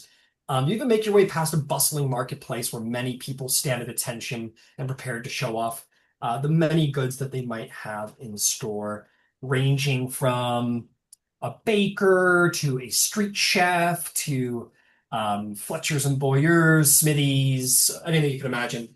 Rowan, uniquely to you, there are a couple of scents you catch on the wind that are scents you have not smelled in years. One, which I'll take some liberty here, be one of Rowan's favorites, perhaps, is you smell the sweet smell of freshly baked cinnamon twists from the bakery nearby, which is a Syrian delicacy that you have not smelled in about 4 to 5 years. And you walk by this one gentleman who seems to be some kind of street chef and is serving what you immediately recognize was for a while there a very popular sort of street meat thing, which was spiced lamb skewers on flatbread wraps, which was another sort of like huge like on the that's like hot dogs. It's like you haven't had a hot dog in like 4 years, and you see a hot dog vendor again. You're like, whoa, it's a fucking hot dog. So these two things are probably because smells are so memory based, and you kind of catch those and other things around the market, and you're seeing signs of your old homeland again. But you find yourself outside the Silver Swan Inn, notarized and licensed by House Galanda. The Silver Swan Inn rises 3 stories above the market square that you've walked through, making it one of the tallest buildings in New Cyre. Its whitewashed walls are accented with deep mahogany beams and balconies overflowing with flowering vines. A polished wood sign swings above the board front doors, carved the shape of a swan mid-flight. Its feathers inlaid with mother of pearl and catches the light. Warm lamplight spills through the tall windows, and the hum of conversation and faint strains of music drift through the street. The gold wine jug crest of House Galanda is displayed beside the entrance, subtle enough to blend in with the decor, but prominent enough to let you know that House Galanda, this is a House Galanda establishment, and thus you can expect the best. This is certainly no second-rate establishment by its appearance. Its refined appearance promises fine food and excellent lodging. Such is the way at House Galanda. No second rates here. And as you step inside, it is like stepping out of a refugee town and into a noble courtly estate. The air is warm with the scent of spiced wine, roasted meats, and freshly baked breads. Again, novelties of an old Cyre gone by. Polished oak floors stretch beneath heavy rugs woven in swirling patterns of Ceres' southern provinces, their dyes still rich and vibrant. Lanterns of frosted crystal bathe the common room in a slow glow, while private alcoves along the wall offer secluded spaces for quiet deals or intimate meals. Behind the long marble-topped bar, halfling bartenders work in smooth, practiced motions, pouring wines for an upper class of visitor who have surely come for no lesser reason than business with the court of New Syria and nothing else here in this small or in this large town of refugees. Above the bar are rare surviving vintages of pre-morning Syria. A sweeping staircase curves upwards to the guest rooms. Each suite, as you will see, boasts feather beds, clean linen scented with lavender, and soundproofed walls, perfect for Ooh. dignitaries, negotiators, or anyone who prefers their conversations or other activities to stay unheard. Other Um, activities? you walk in and you will be approached who's no doubt the marked heir and representative of the House of Galanda. Um, a little bit more casual looking than the other many courtiers you've met of House Galanda. You're going to meet Lady Fala de Galanda, innkeeper of the Silver Swan Inn, who is a delightful, cheerful-looking halfling with curly blonde hair, wearing bright fabrics and a golden jug-shaped brooch, the symbol of House Galanda. Goes, well, welcome in to the Silver Swan Inn. We hope that we're going to be able to attend to every single one of your needs as the days go by. We have everything you could possibly want and want you to feel as warm and welcome as we could possibly make you. Ambassador Cross, I would be remiss not to say hi to you. Welcome back. How long has it been? Almost a year. Has it been almost a year, actually, since Golden Dragon at this point? No, I It's think a been couple maybe months. 2 or 3 months, Okay, actually. okay, 3 months. Oh, about 3 months. 3 months. Well, you're most certainly welcome back. I know you never had a room with us before, but you were always visiting every dignitary and every person who ever came in here. Look at you rising in the world. You got your own room and everything. I kind of went to my face on my own mark as well. And a mark as well. The world is changing and I can barely keep up. But, and I will say, Cross, you know that's very much not true. She probably knows everything, every word that is shared in this room to a degree, of course. This establishment, and you would know this very well, Cross, this Hmm. establishment prioritizes discretion and the ability to have private conversation above all, as they definitely cater to dignitaries, envoys, and diplomats who require such privacy. But you get the sense that if there's anybody who's in the know of things, she's probably in the know. She always knows who's meeting whom, though she might not always know what they're talking about. She says, well, you're all welcome here. The rooms have been made up for you. The dining hall will always be open to you 24/7 if you ever require some food. And the bar has no shortage of Syrian cocktails, wines, whatever you might wish, whatever you might need. Just let me know if you need anything. I am Lady Paula de Galanda, innkeeper here, and responsible for your comfort and care. So let me know if there's anything you need. Thank you very much, Lady Fala. And she is going to look to Quick Hands and say, Quick Hands, why don't you show them to their rooms before they get too excited by looking around at our wonderful establishment? He says, right away, ma'am. If you follow me right this way. And he will happily show you all upstairs. Uh, you're all given very fine rooms. You are all given very fine rooms. Um, def your defenders and your attaches are not. They're going to be given slightly more humble, sort of like an outdoor pavilion. Still nice, but not like this place. You guys are important here. So you're all given a very fine room, and as I described before, beautiful feather beds, fine upholstery. This place is probably the second nicest and well taken care of establishment in New Syria. You haven't seen the inside of the Orion Enclave, but this is certainly a really nice place. And you would see all of your bags All of your luggage, everything you need is in perfect order in your rooms. And Quick says, let me know if you ever are out shopping and you need anything transported up to your rooms. I'd be more than happy to make that happen as quick as possible. Here are your room keys, and we hope you enjoy your stay. And Quick Hands will take off. New Cyre for the next several hours before the Requiem this evening is open to you. The Silver, as you can probably imagine, the Silver Swan Inn is a hub of important foreign diplomats and other important visiting courtiers. But there are other people who are perhaps very important to me in and around the inn and New Cyre itself. So you are free. New Cyre is yours. What would you like to do? Shall we go in one of those soundproof rooms to speak? We should. Yeah, that's. You can find your way into whichever room you prefer of the four of yours, and there's certainly enough seating space. Is Mr. Shadow with us? You can be if you wish. I say, why not? Okay.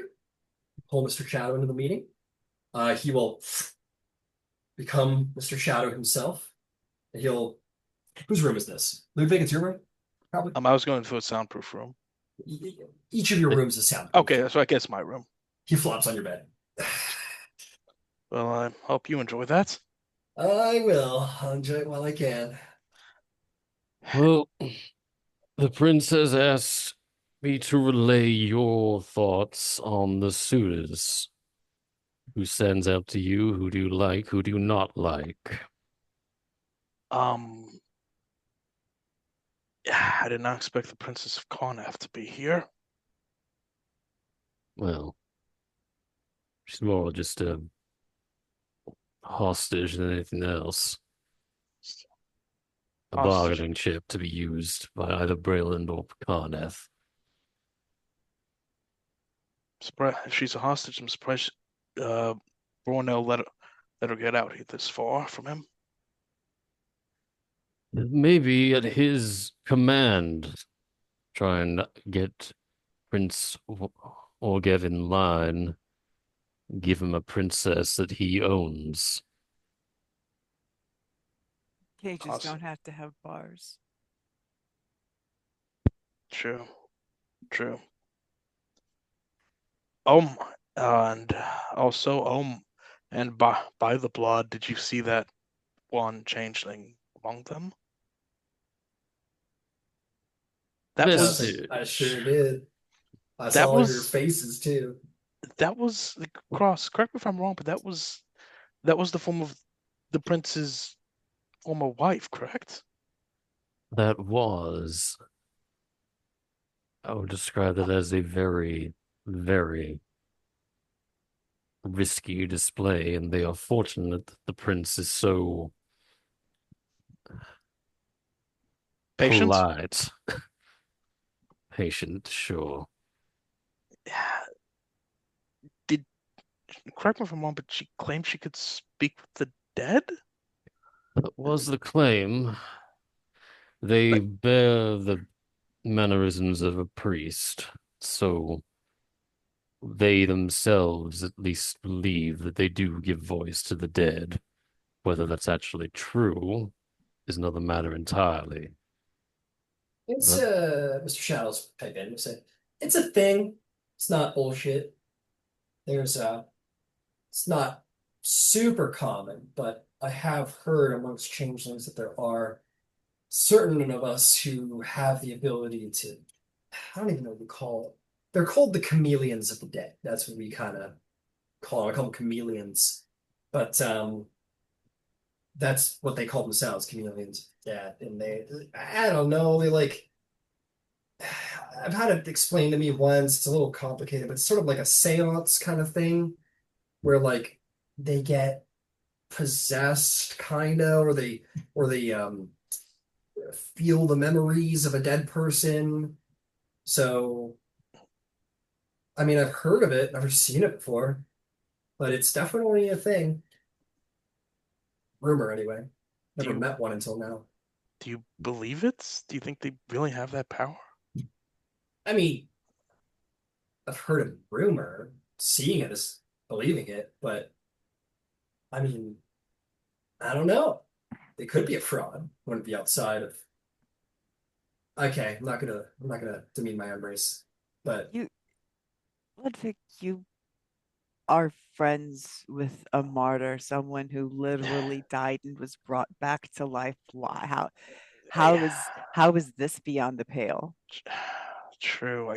It's not quite, but it's not the same thing. But it's like that is more as he was even in life. Then again, wait, there was a carrier Vath.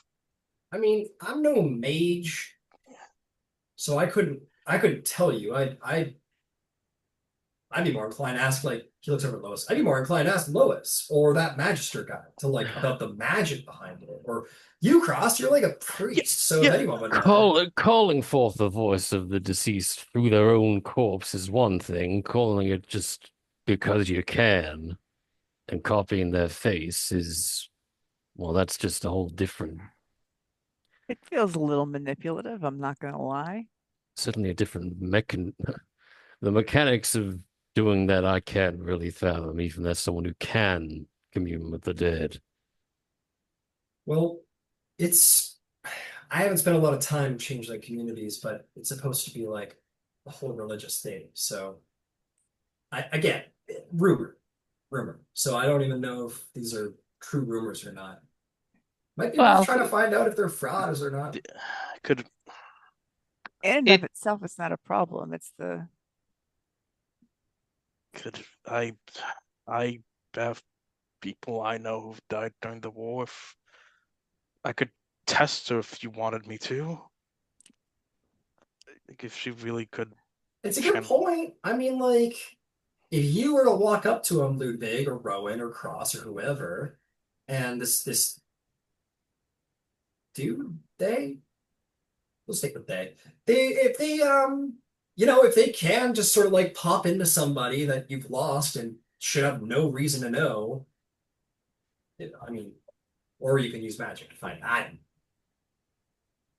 You should find out. Probably see if they're just trying to pull Orgrav's leg. Could Ultimately, the value of these suitors won't be found necessarily in the manner in which they try to persuade the prince. It'll be what they actually have to offer the new Cyre as a whole. And on Rowan. that note, So. Vestige is not does not have much in the way of political clout. Does she represent some faction of changelings? The Another member of Oargev's court did mention a group known as the Children of Jess. I kind of look to Mr. Shadow to see if there's any reaction on their part. He nods. He goes, I didn't expect you you know, uh I'm sure there's a really cool changeling derogatory term for everyone except us. But anyway, surprised that someone who wasn't a changeling would know the term. But yeah, that's the myth. But ultimately, the value, say the practical value of Vestige is they represent the changelings. And changelings, as Mr. Shadow so brilliantly demonstrates, are very good at getting into places undetected. It would be a big boon to New Sire, in terms of hard force, not politically speaking. not But not really. I mean, What do you I'm. mean? What's wrong with changelings? Nothing is Yeah, wrong they're with really good changelings. Yeah, they could be I really good spies. And other Yeah. I things. would argue that new I would argue based on what I'm seeing and hearing that what New Cyre needs more than anything is a guarantee of land. And if Indeed. that can be secured, I don't know that it's that having a significant spy network is more valuable than that. Sounds like somebody who's never had a valuable spy network. Well, Well, if the goal is land, and that I do agree, Baron Rowan, is that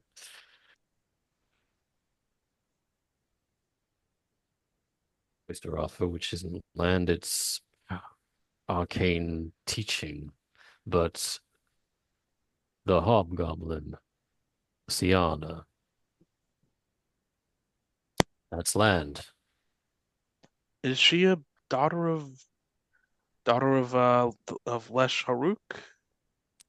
No, I don't You think guys she want to is. make a investigation check to figure out how all of her titles fit together. Rowan, I give you advantage due to your time in Dargoon. Go right ahead. 8.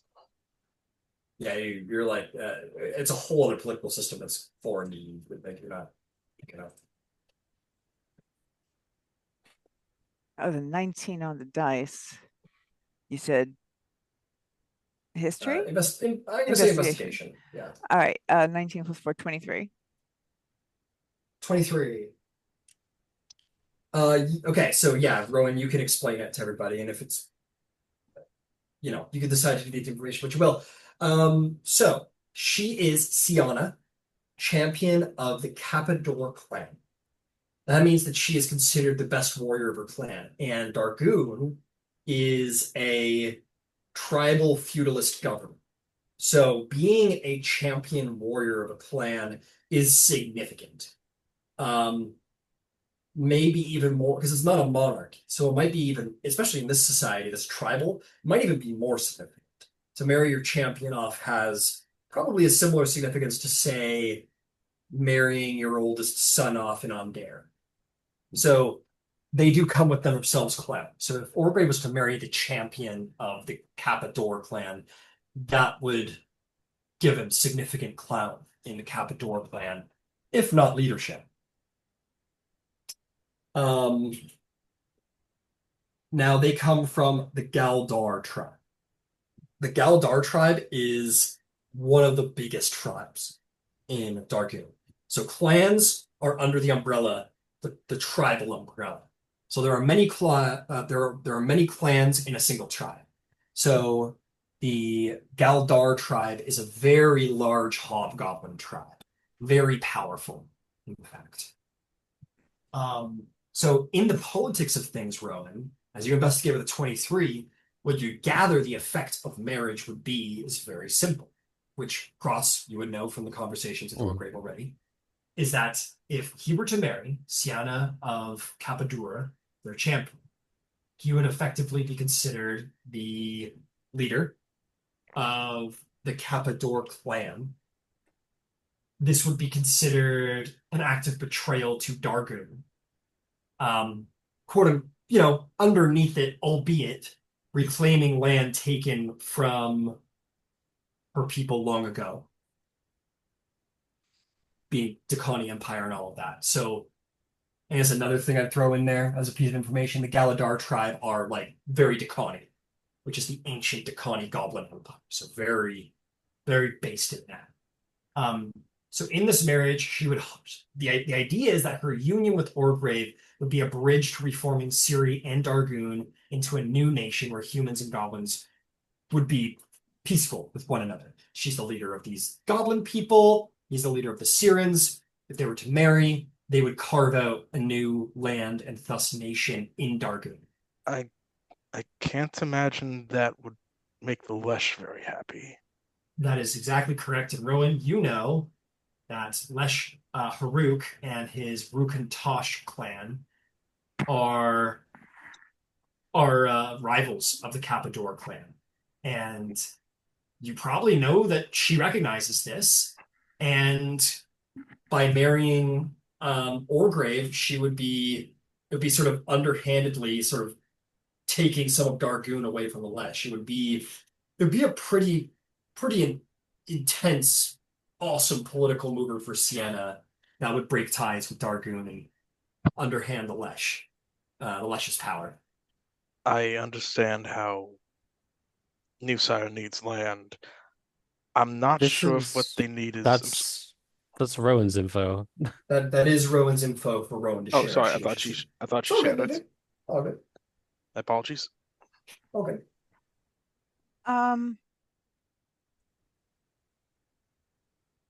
Rowan will share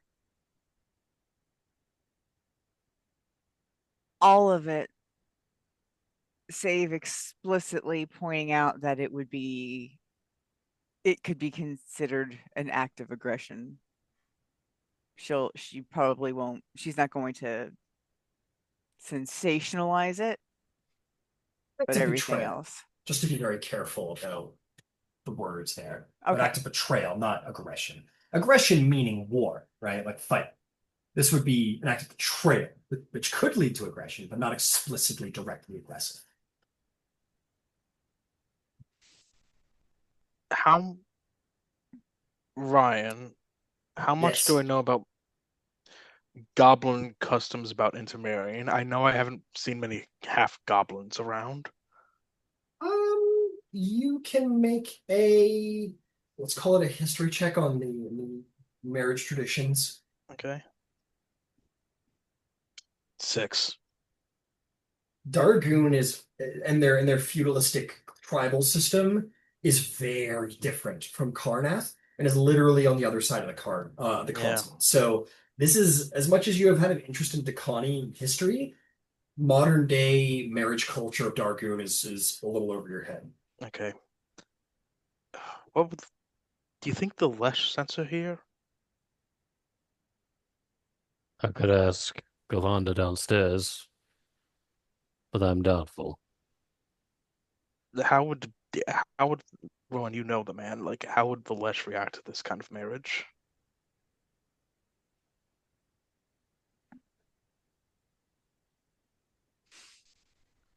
I guess it depends on a few things.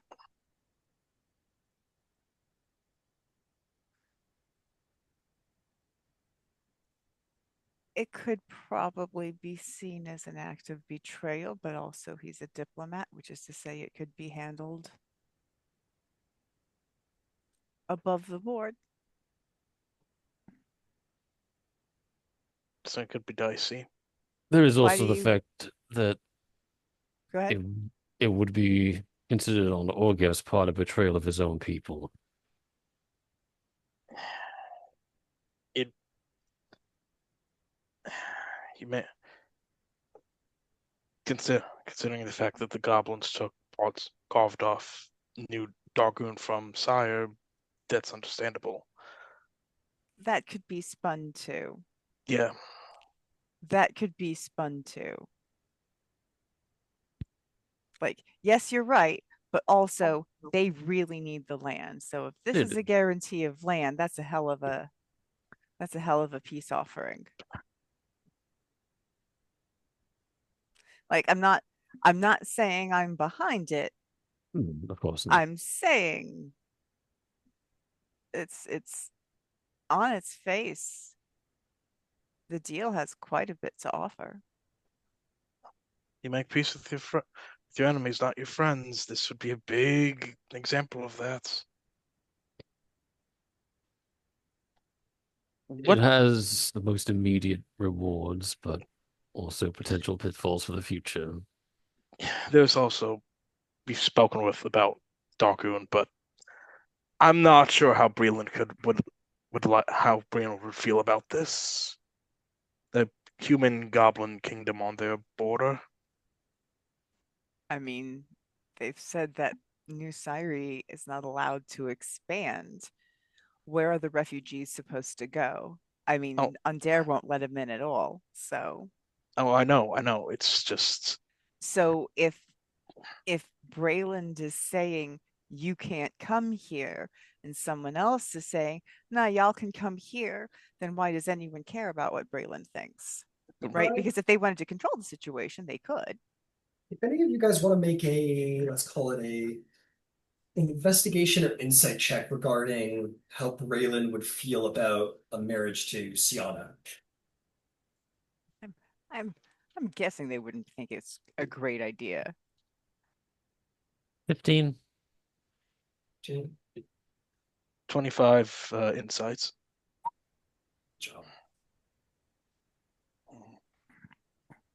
I'm sorry, insight or Investigation. dirty 20? 30/20. Yeah, we got 3 levels of knowledge here, so we'll start with you, Cross. Cross, you know with a certainty, Braylon would be delighted. Yeah. Fuck off. Great.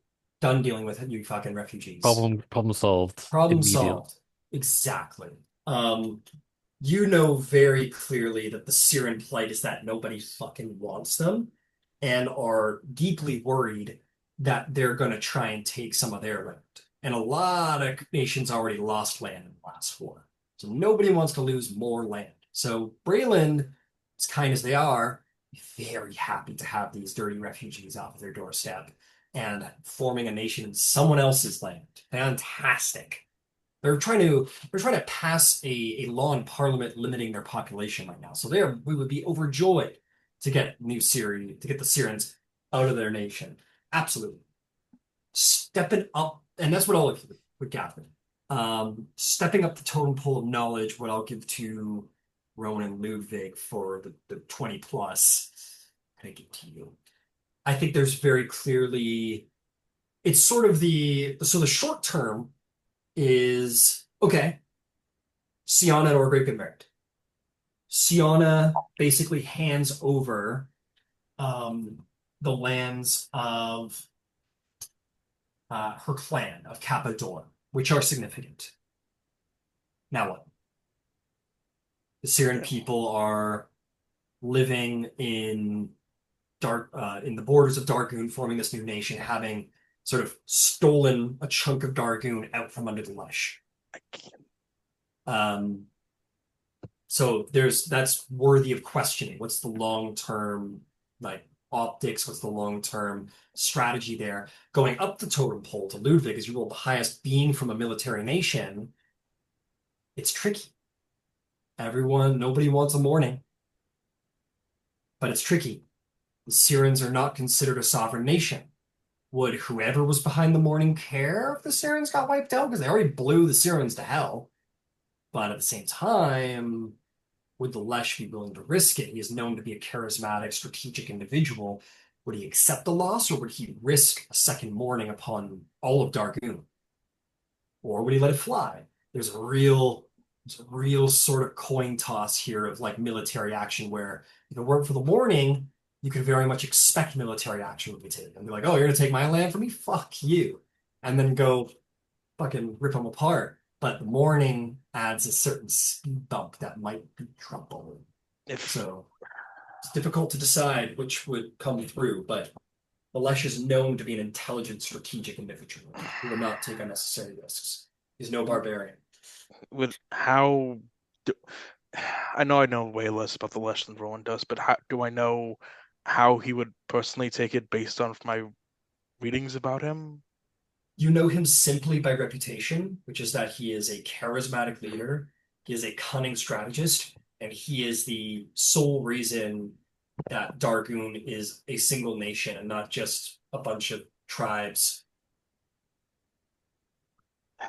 And do I know he's trying to consolidate more? Do I know that? Or I'm okay.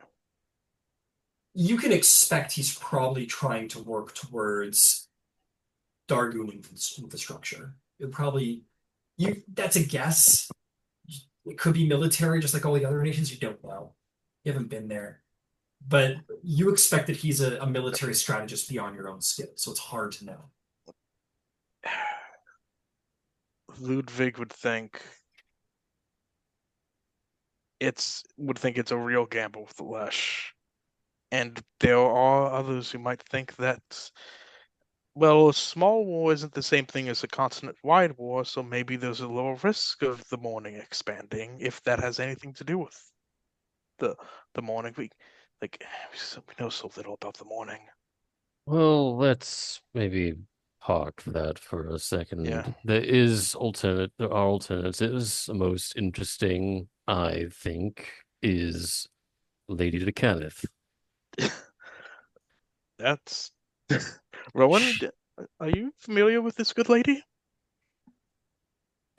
No, Really? but I When you say all Cannots know each other. No. Well, hold on a minute. Yeah. Oh, no, They it's, do it's all a look very, alike. very big family No, that goes all over the nation. So it's entirely possible that they could both be scions of the house and have never met until this moment. absolutely. Rowan and Cross are absolutely, I'd say anyone could roll, but I'm going to give you two advantage, Cross and Rowan. I mean, For let's call it history. This is House Cannith history. yeah. I got some info last session, so I'm not Yeah, expecting it. Yeah. Well, actually, well, 19. 19, 23. 23. Okay.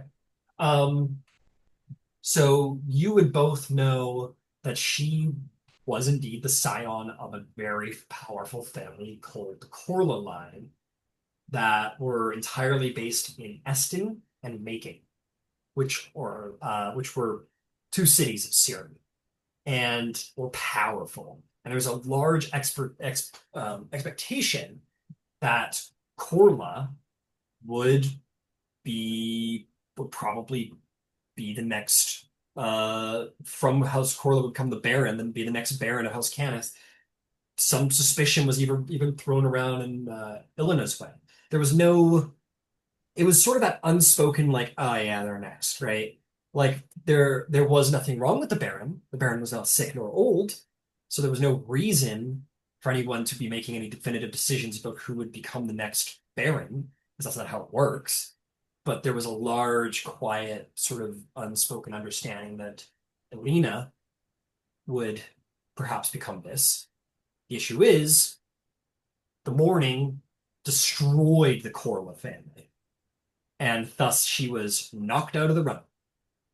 And is probably the sole heir of that line of the Cannith family. So her powers in House Cannith are few. Now, what I'm going to give to you guys, which is not common knowledge, is that since then, which actually this is what you will know, Cross and Rowan, you will not, is that um she has abstained from allying herself with any of the current Yeah. factions of Cannith. And you're not perfectly sure what her plan is. She's still a member of House Cannith. So there's clout there. There's power to be had there. I will say, Cross, last time you were here, you did know that she has some pull in an exorciate circles, in dragon marked exorciate circles. So that is what you guys would know about Illina. She is a abstained member of House Canis and has influence with exorciates of dragonmark houses. Yeah. Crucial things are that she is neutral in the matter of Kenneth leadership, and because New Syria is not considered a sovereign nation by the other monarchs of Corvair, her marrying Prince Oargev does not violate any existing laws. The very act of proposal or the acceptance of a proposal may spur the other nations and dragon-marked houses to suddenly find that the prince's claim to the Wynon name is, well, legitimate. And the land that Brayland has so graciously given will be ceded voluntarily. And that's the best case scenario. So her value might be less in as a full-on marriage option, but more in how others would react to the potential engagement and what they could gain from that. It is a win-win in that if the very act of the engagement prompts the rest of the world to suddenly recognize New Syria, well, the nation, gains a seat at the table from that point forward, which is good. If they ignore it or choose not to acknowledge New Syria, then the line of Oargev becomes a line of Kenneth. The mark of making becomes part of the royal bloodline. And that is, well, that is an incredible thing to gain for for a royal. Rowan, do you know how Jolana would react to this?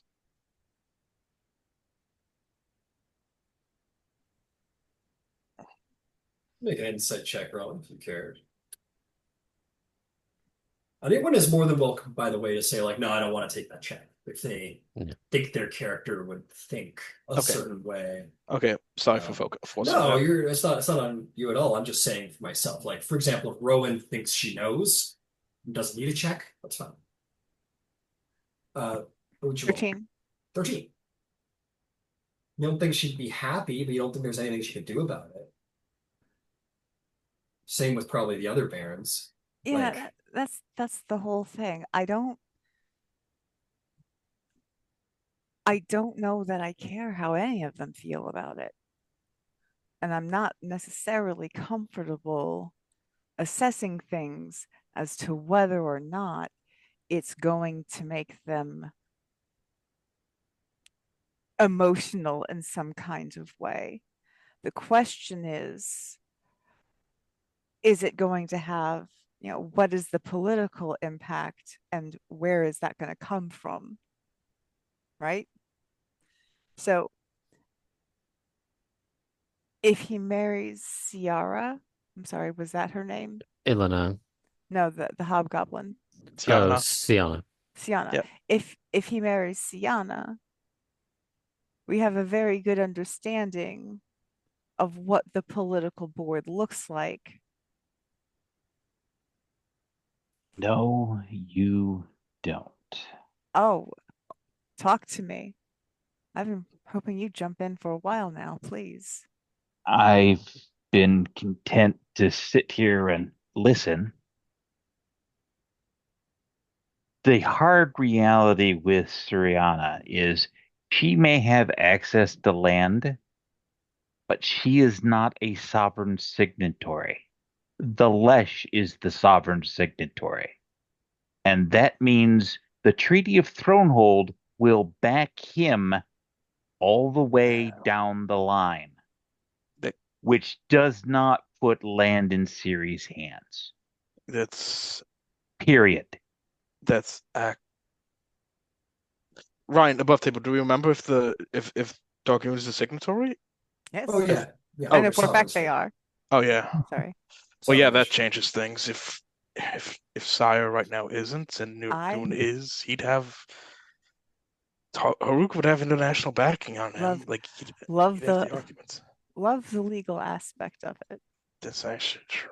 Now, Cross's point about there being that gap with Kenneth is very accurate. And that puts a phenomenal amount of pressure on the other sovereign signatories to find something to satisfy that, lest history be ceded to Kenneth. True. And if you want to move them, that's, in my estimation, the easiest way to move them. Yep. That being said,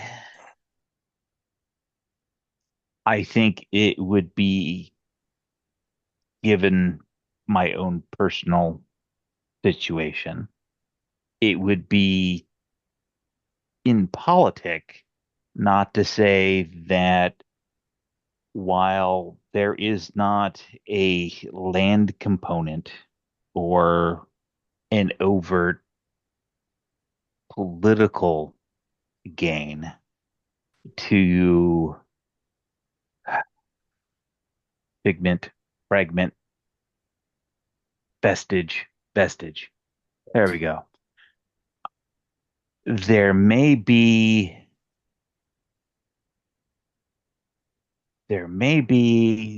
a societal and personal healing for the prince. Whether they can actually do what they claim that they can do, that's an awfully bold claim to make publicly without being to back it up. Hmm. So if you assume that they're not grotesquely stupid or to have some phenomenal master work underhanded shenanigans, if you take the base assumption that they can do what they say that they can do, the personal healing for the prince would be significant. And his improved demeanor and the visibility that that would have for the disillusioned Syrian population, in my estimation, would be fairly significant. It occurs to me also that the morning itself remains a mystery to all, but those who may have vital information about how it was achieved and who was responsible are likely dead. And it is in the interests of the Syrian people, I can assure you of this, to discover who is responsible. Um, Three thoughts. One, Lois, that is a phenomenal point about Haruk and the signing that he would have the legal upper hand on that account. I'm not sure how many would the other nations care, but would the other nations care if he made that argument? Like, I signed this they didn't. They're trying to steal land from me. Would would the other nations care? Roll I think this is more a Rowan thing, frankly, because Rowan has intimate knowledge of the governing of Dargoon. You can make me a investigation check to understand clan politics. Tribe politics, I guess.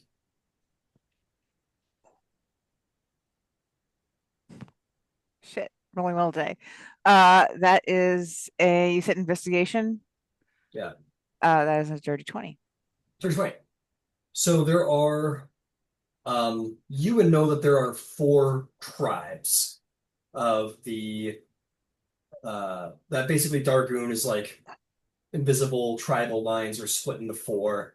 The most powerful are Haruk's Galdar clans, which is where Siana sits in. Her clan is a part of that tribe. So the Galdar Hobgoblins are under the um, control of Haruk.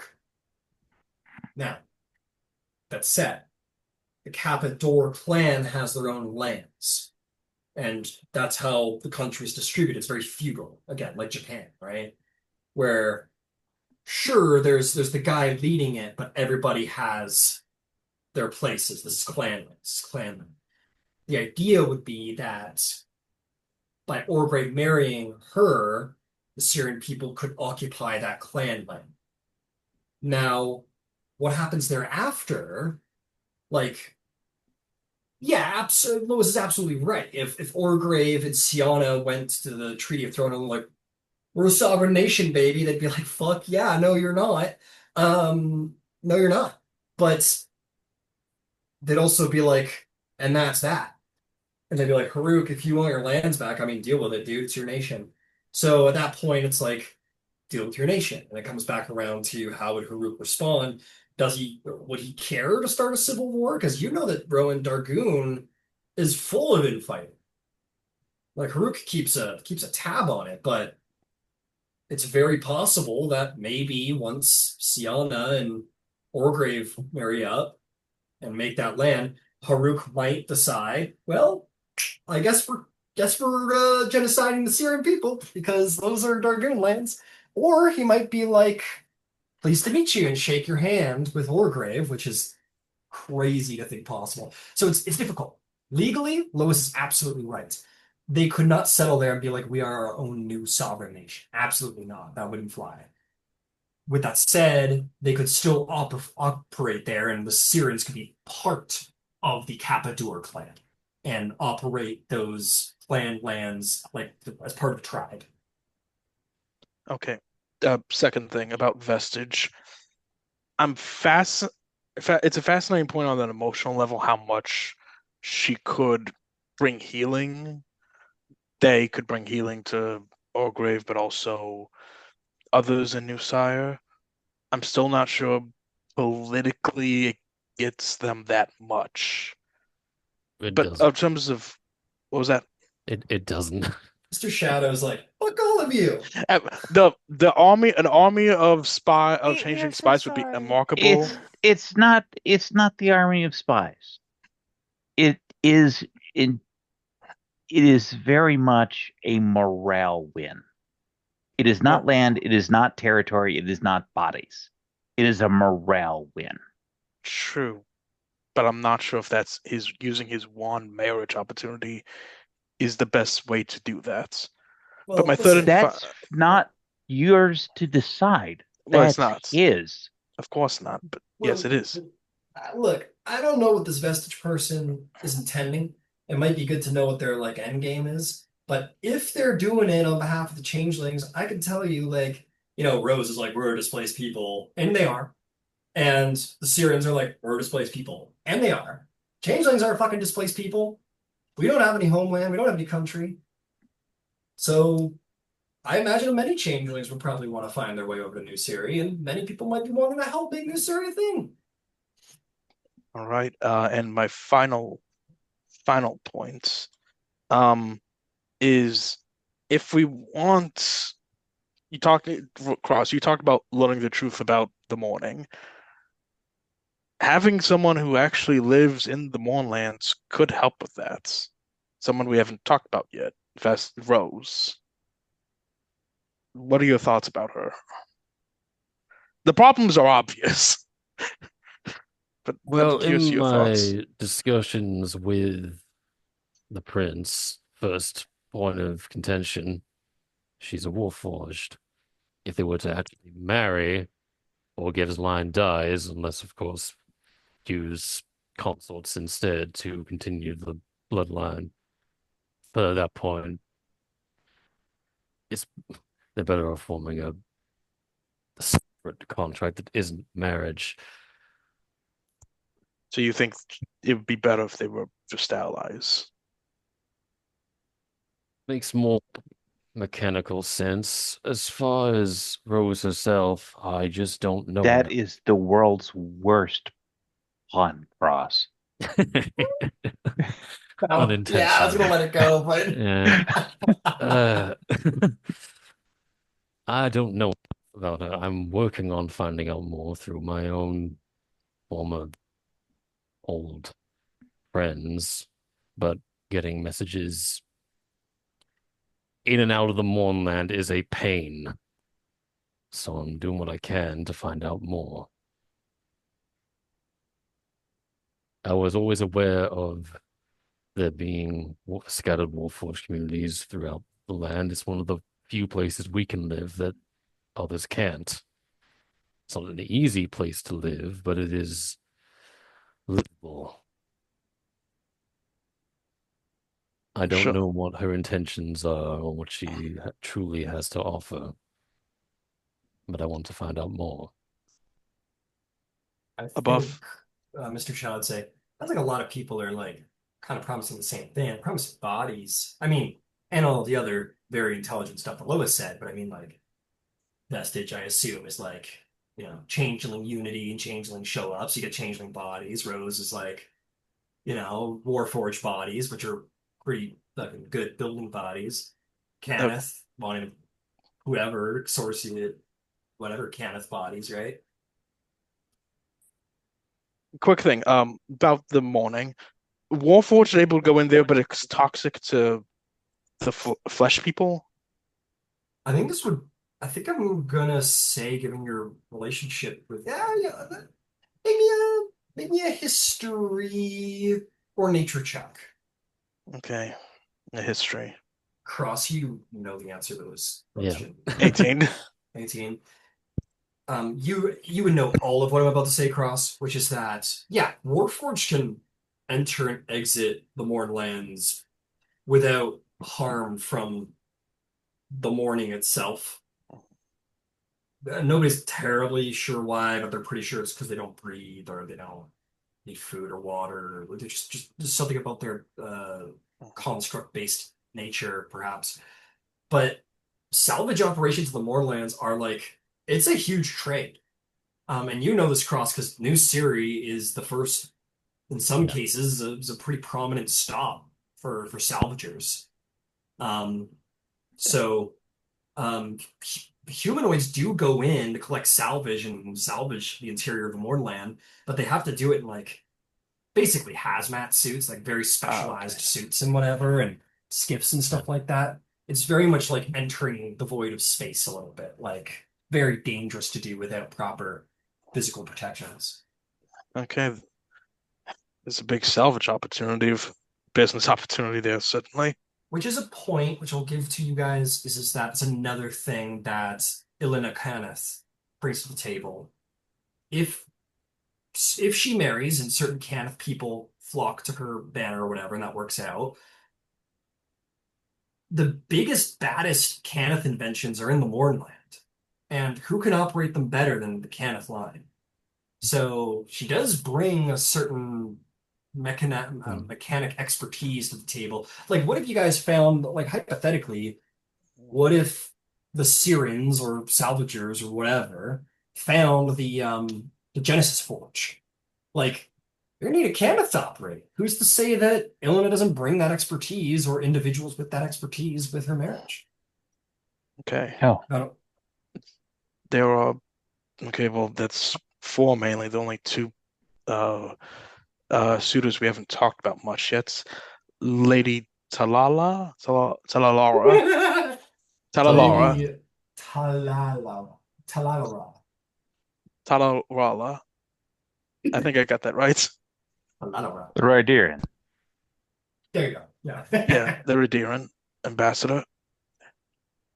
How much do I know about the Radirans again? I think we rolled on this. You don't know much. They're not friendly to outsiders, so they're a very nobody really knows much. But the Union of Redera is about the what are they called? What are those people called? Not the Kalishtar, but the Inspired. Inspired?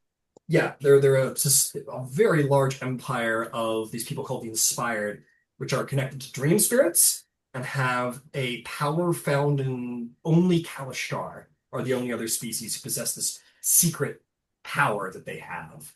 So she came forward, and part of her proposition was if we joined together, I could share with you the secrets of this power, and the new Siren people would have the strength to do what they want with the world. Psionics could be an interesting power. Yes, that is also what it's called, silence. Secrecy. Well, here, I need a point of clarification. Yeah. Is she Kalishar and Ryderian, or is she an inspired and Ryderian? She's an inspired and right here. She's an inspired ambassador. Okay. I said Kalishtar because I must admit I mixed up my my knowledge there at the very beginning, but Rendera is about the inspired. The Kalishtar are like a separate unit, but adjacent. Would we know what the difference between Inspired and Kalishtar are? No. And it would. I'm assuming that any union with the intention of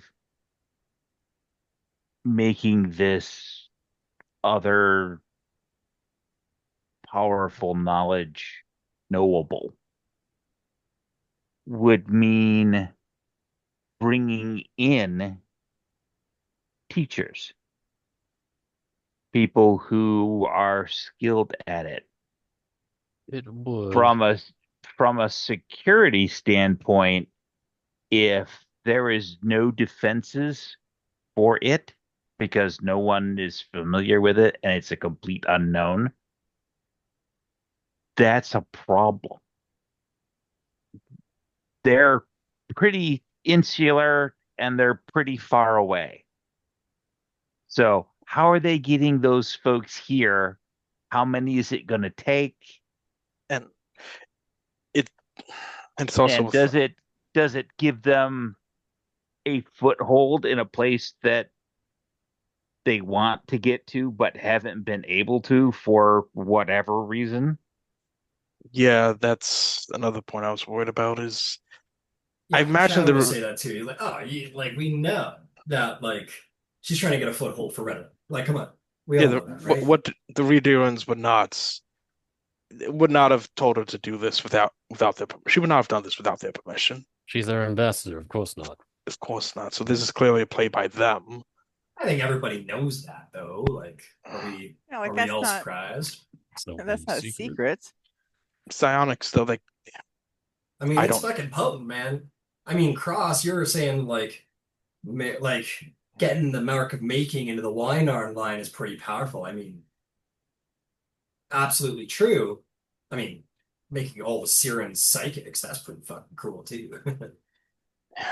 Though it could be that could the psionics control the prince or brainwash him, perhaps? They may. I'm We speculating. don't we don't know enough about it.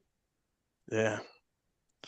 It could be anywhere from reasonably benign to completely tyrannical. Yeah. If it were All any, all we know is they don't allow whole lot of visitors. if it were just as straightforward as a mimic, well, just mimicking the enchantment that we ourselves are capable of, there wouldn't be so much secrecy around it. Imagine it's something different. Shadow says, but that's it. There's secrecy around it. It's hard to get. It's in this nation. Nobody fucking knows anything about it. It's valuable It's because it's hard to get. And possible. come on. And he like stands up off the bed. He walks over kind of and around Rowan's area and he goes, I mean, Rowan, the morning was fucking horrible, right? Your people were fucking scattered to the nine winds. I mean, how appealing is it for people who have lost everything and they got treated like shit by every nation to suddenly have a power that none of the other ones can use? To those people who are angry about the morning, come on. I mean, what would be more appealing than having a weapon that nobody else has got? Possibly, but it could also make them a target. Oh, Or already are. let's be clear. It's not only going to make them a target of the other sovereign nations, but all of the Dragon Mark houses. And I don't mean Probably, some yeah. of them, I mean all of them. Yeah, that's another psionics. I don't know anything about it, but I did. So, yeah. But speaking of, sorry, finish your point. It's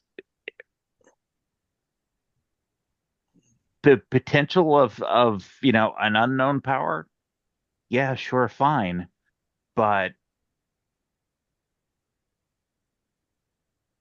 that is ultimately hanging a kick me sign for everybody.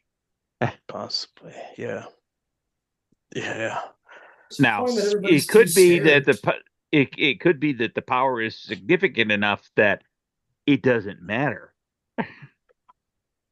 There's also a point that, like, I mean, everyone's pretty scared to take us all up on those kick me signs, right? Morning. Yeah, So yeah. while Orgrave's sitting pretty with Lady Talalalala, she's teaching all of the Sirens how to become fucking psionic super weapons. And nobody's gonna do shit about it because if we go to war, we're gonna get bombed. And by the time it's, I don't know, whatever's figured At the, out, Sirens can't be pushed around anymore. And look, Orgreave's a nice guy. He's not gonna go to war, but he's got something in his yeah, back pocket to protect him. I think yeah, it's very interesting the more I'm talking myself into this. yeah. You're talking yourself into it, but think about nations and rulers and everything. They can very easily talk themselves into thinking, "Oh, it's not a big war. It doesn't count. It's just a small one. Well, It won't if set the everyone's morning too right, much." but if everyone's right and some guy's sitting there with his Oh, finger on the trigger, they're gonna learn pretty fucking fast. well, that's what assassins are for. There is, speaking of the other nations and specifically the Wynorns, there is one in Wynon we haven't spoken about much yet. Oh, yeah, that Hey, one's cool. He sits back a little bit. Hated their Wynon. Do you want to say anything else about her? Um, hmm. There Cross as was ambassador, you could roll an insight check about her and her. Actually, we don't need to roll. Me and you already talked about it in the other yeah, meeting. Yeah, you're good. yeah. There was among members of Oargev's court and myself doubts around the princess. It in the same way that Lady Talara is here at the behest of Redera. She's here at the behest of Breland. She is a pawn, a popular pawn, but a pawn. Hmm. Could also be a pawn of. Do we think she could also be a pawn? No, she's a prisoner. The ward here. She wouldn't be a pawn of Caius. They also considered effort from both nations to Yeah. She would if Wargrave married her, she would have you'd have a direct line to Boronel and Caius. That could politically that could be interesting. she would be safe, and it would also place Oargev in a vice. There would be no more there would be less ability to resist the commands of King Barnell or even King Caius. Uh, I'll throw in there an investigation check for the strategy okay. surrounding this marriage. Yeah. Okay. Can I roll it too? Yeah, of course. Whoever wants to. Okay. 11. 12. 12. Did you roll there, Lewis? 19. That's low. Wow, that's low for you. I rolled a 9. I know it's low. But it's After this, can I okay. make another roll? Sure, Something sure. else. So You finish. yeah.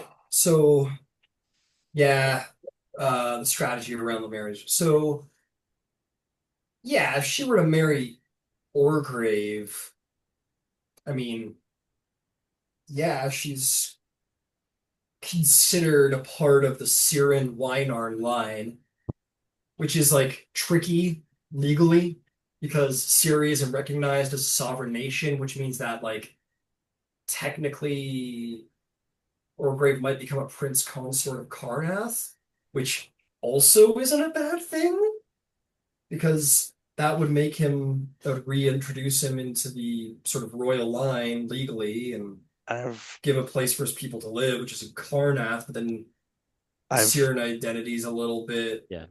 complicated. Yeah. complicated. But there is an important note that I want to give to Lois. Sorry, really quick, you two. Yeah. So Lois, important note is this. She has influence with Brandlish Parliament. That is very important because right now the Syrian people are trying to influence Brandlish Parliament so they can continue to bring in refugees and maybe even chop out a little piece of land and call it sovereign nation. She might be able to get those wheels turning. And more importantly, in her political position, that would give the ascension of two different sovereignties to sign off potentially on the bid to become a sovereign signatory. Good. Okay, two things And I wrong. will say, Sorry. as a quick note for everybody, I'm going to pick you up for a second. That's essential. Having like the influence of two sovereigns is more than two sovereigns because who knows what nations are in alliance with those two sovereigns, where it's like, if I raise my hand, you raise your hand because that thing I did for you. Yeah. So, for all you know, two these two nations, massive nations, probably come with other nations attached to it. Karnath might have the Marar Hold, Braylon might have Zalargo, so on, so on, so on. Yes, Yeah. Lee. Yeah. I'm sorry. I'm sorry You're for good. checking. You're totally good. Two things. Do I think this could lead to be a backdoor way into getting some kind of alliance between Boronel and Caius on the same page? That's a little more abstract. It's entirely possible though, because it could unify them.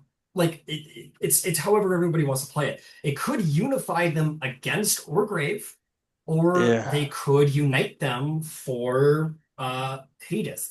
But one thing is important to remember, which I'll say Shadow puts out goes, let's remember something very clear about what she said, right? Just like her whole life, everyone's talking about the people around her, but we're forgetting what she said. She said she wants to shake up the board. She wants to change it up. She wants to do something nobody's expecting. That, Might be smart to consider her a wild card. yeah, must be it sucks being a caged bird.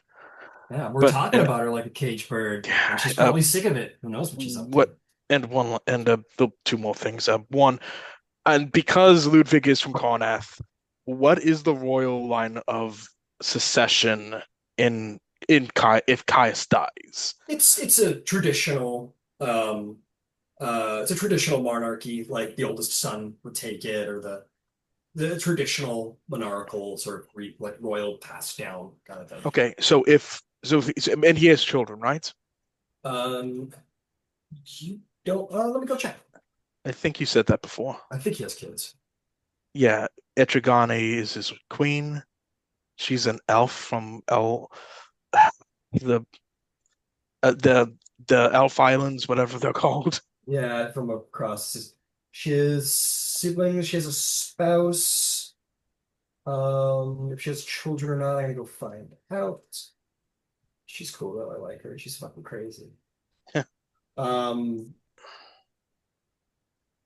He's born in Renio, blah, blah, blah, blah. Let's see.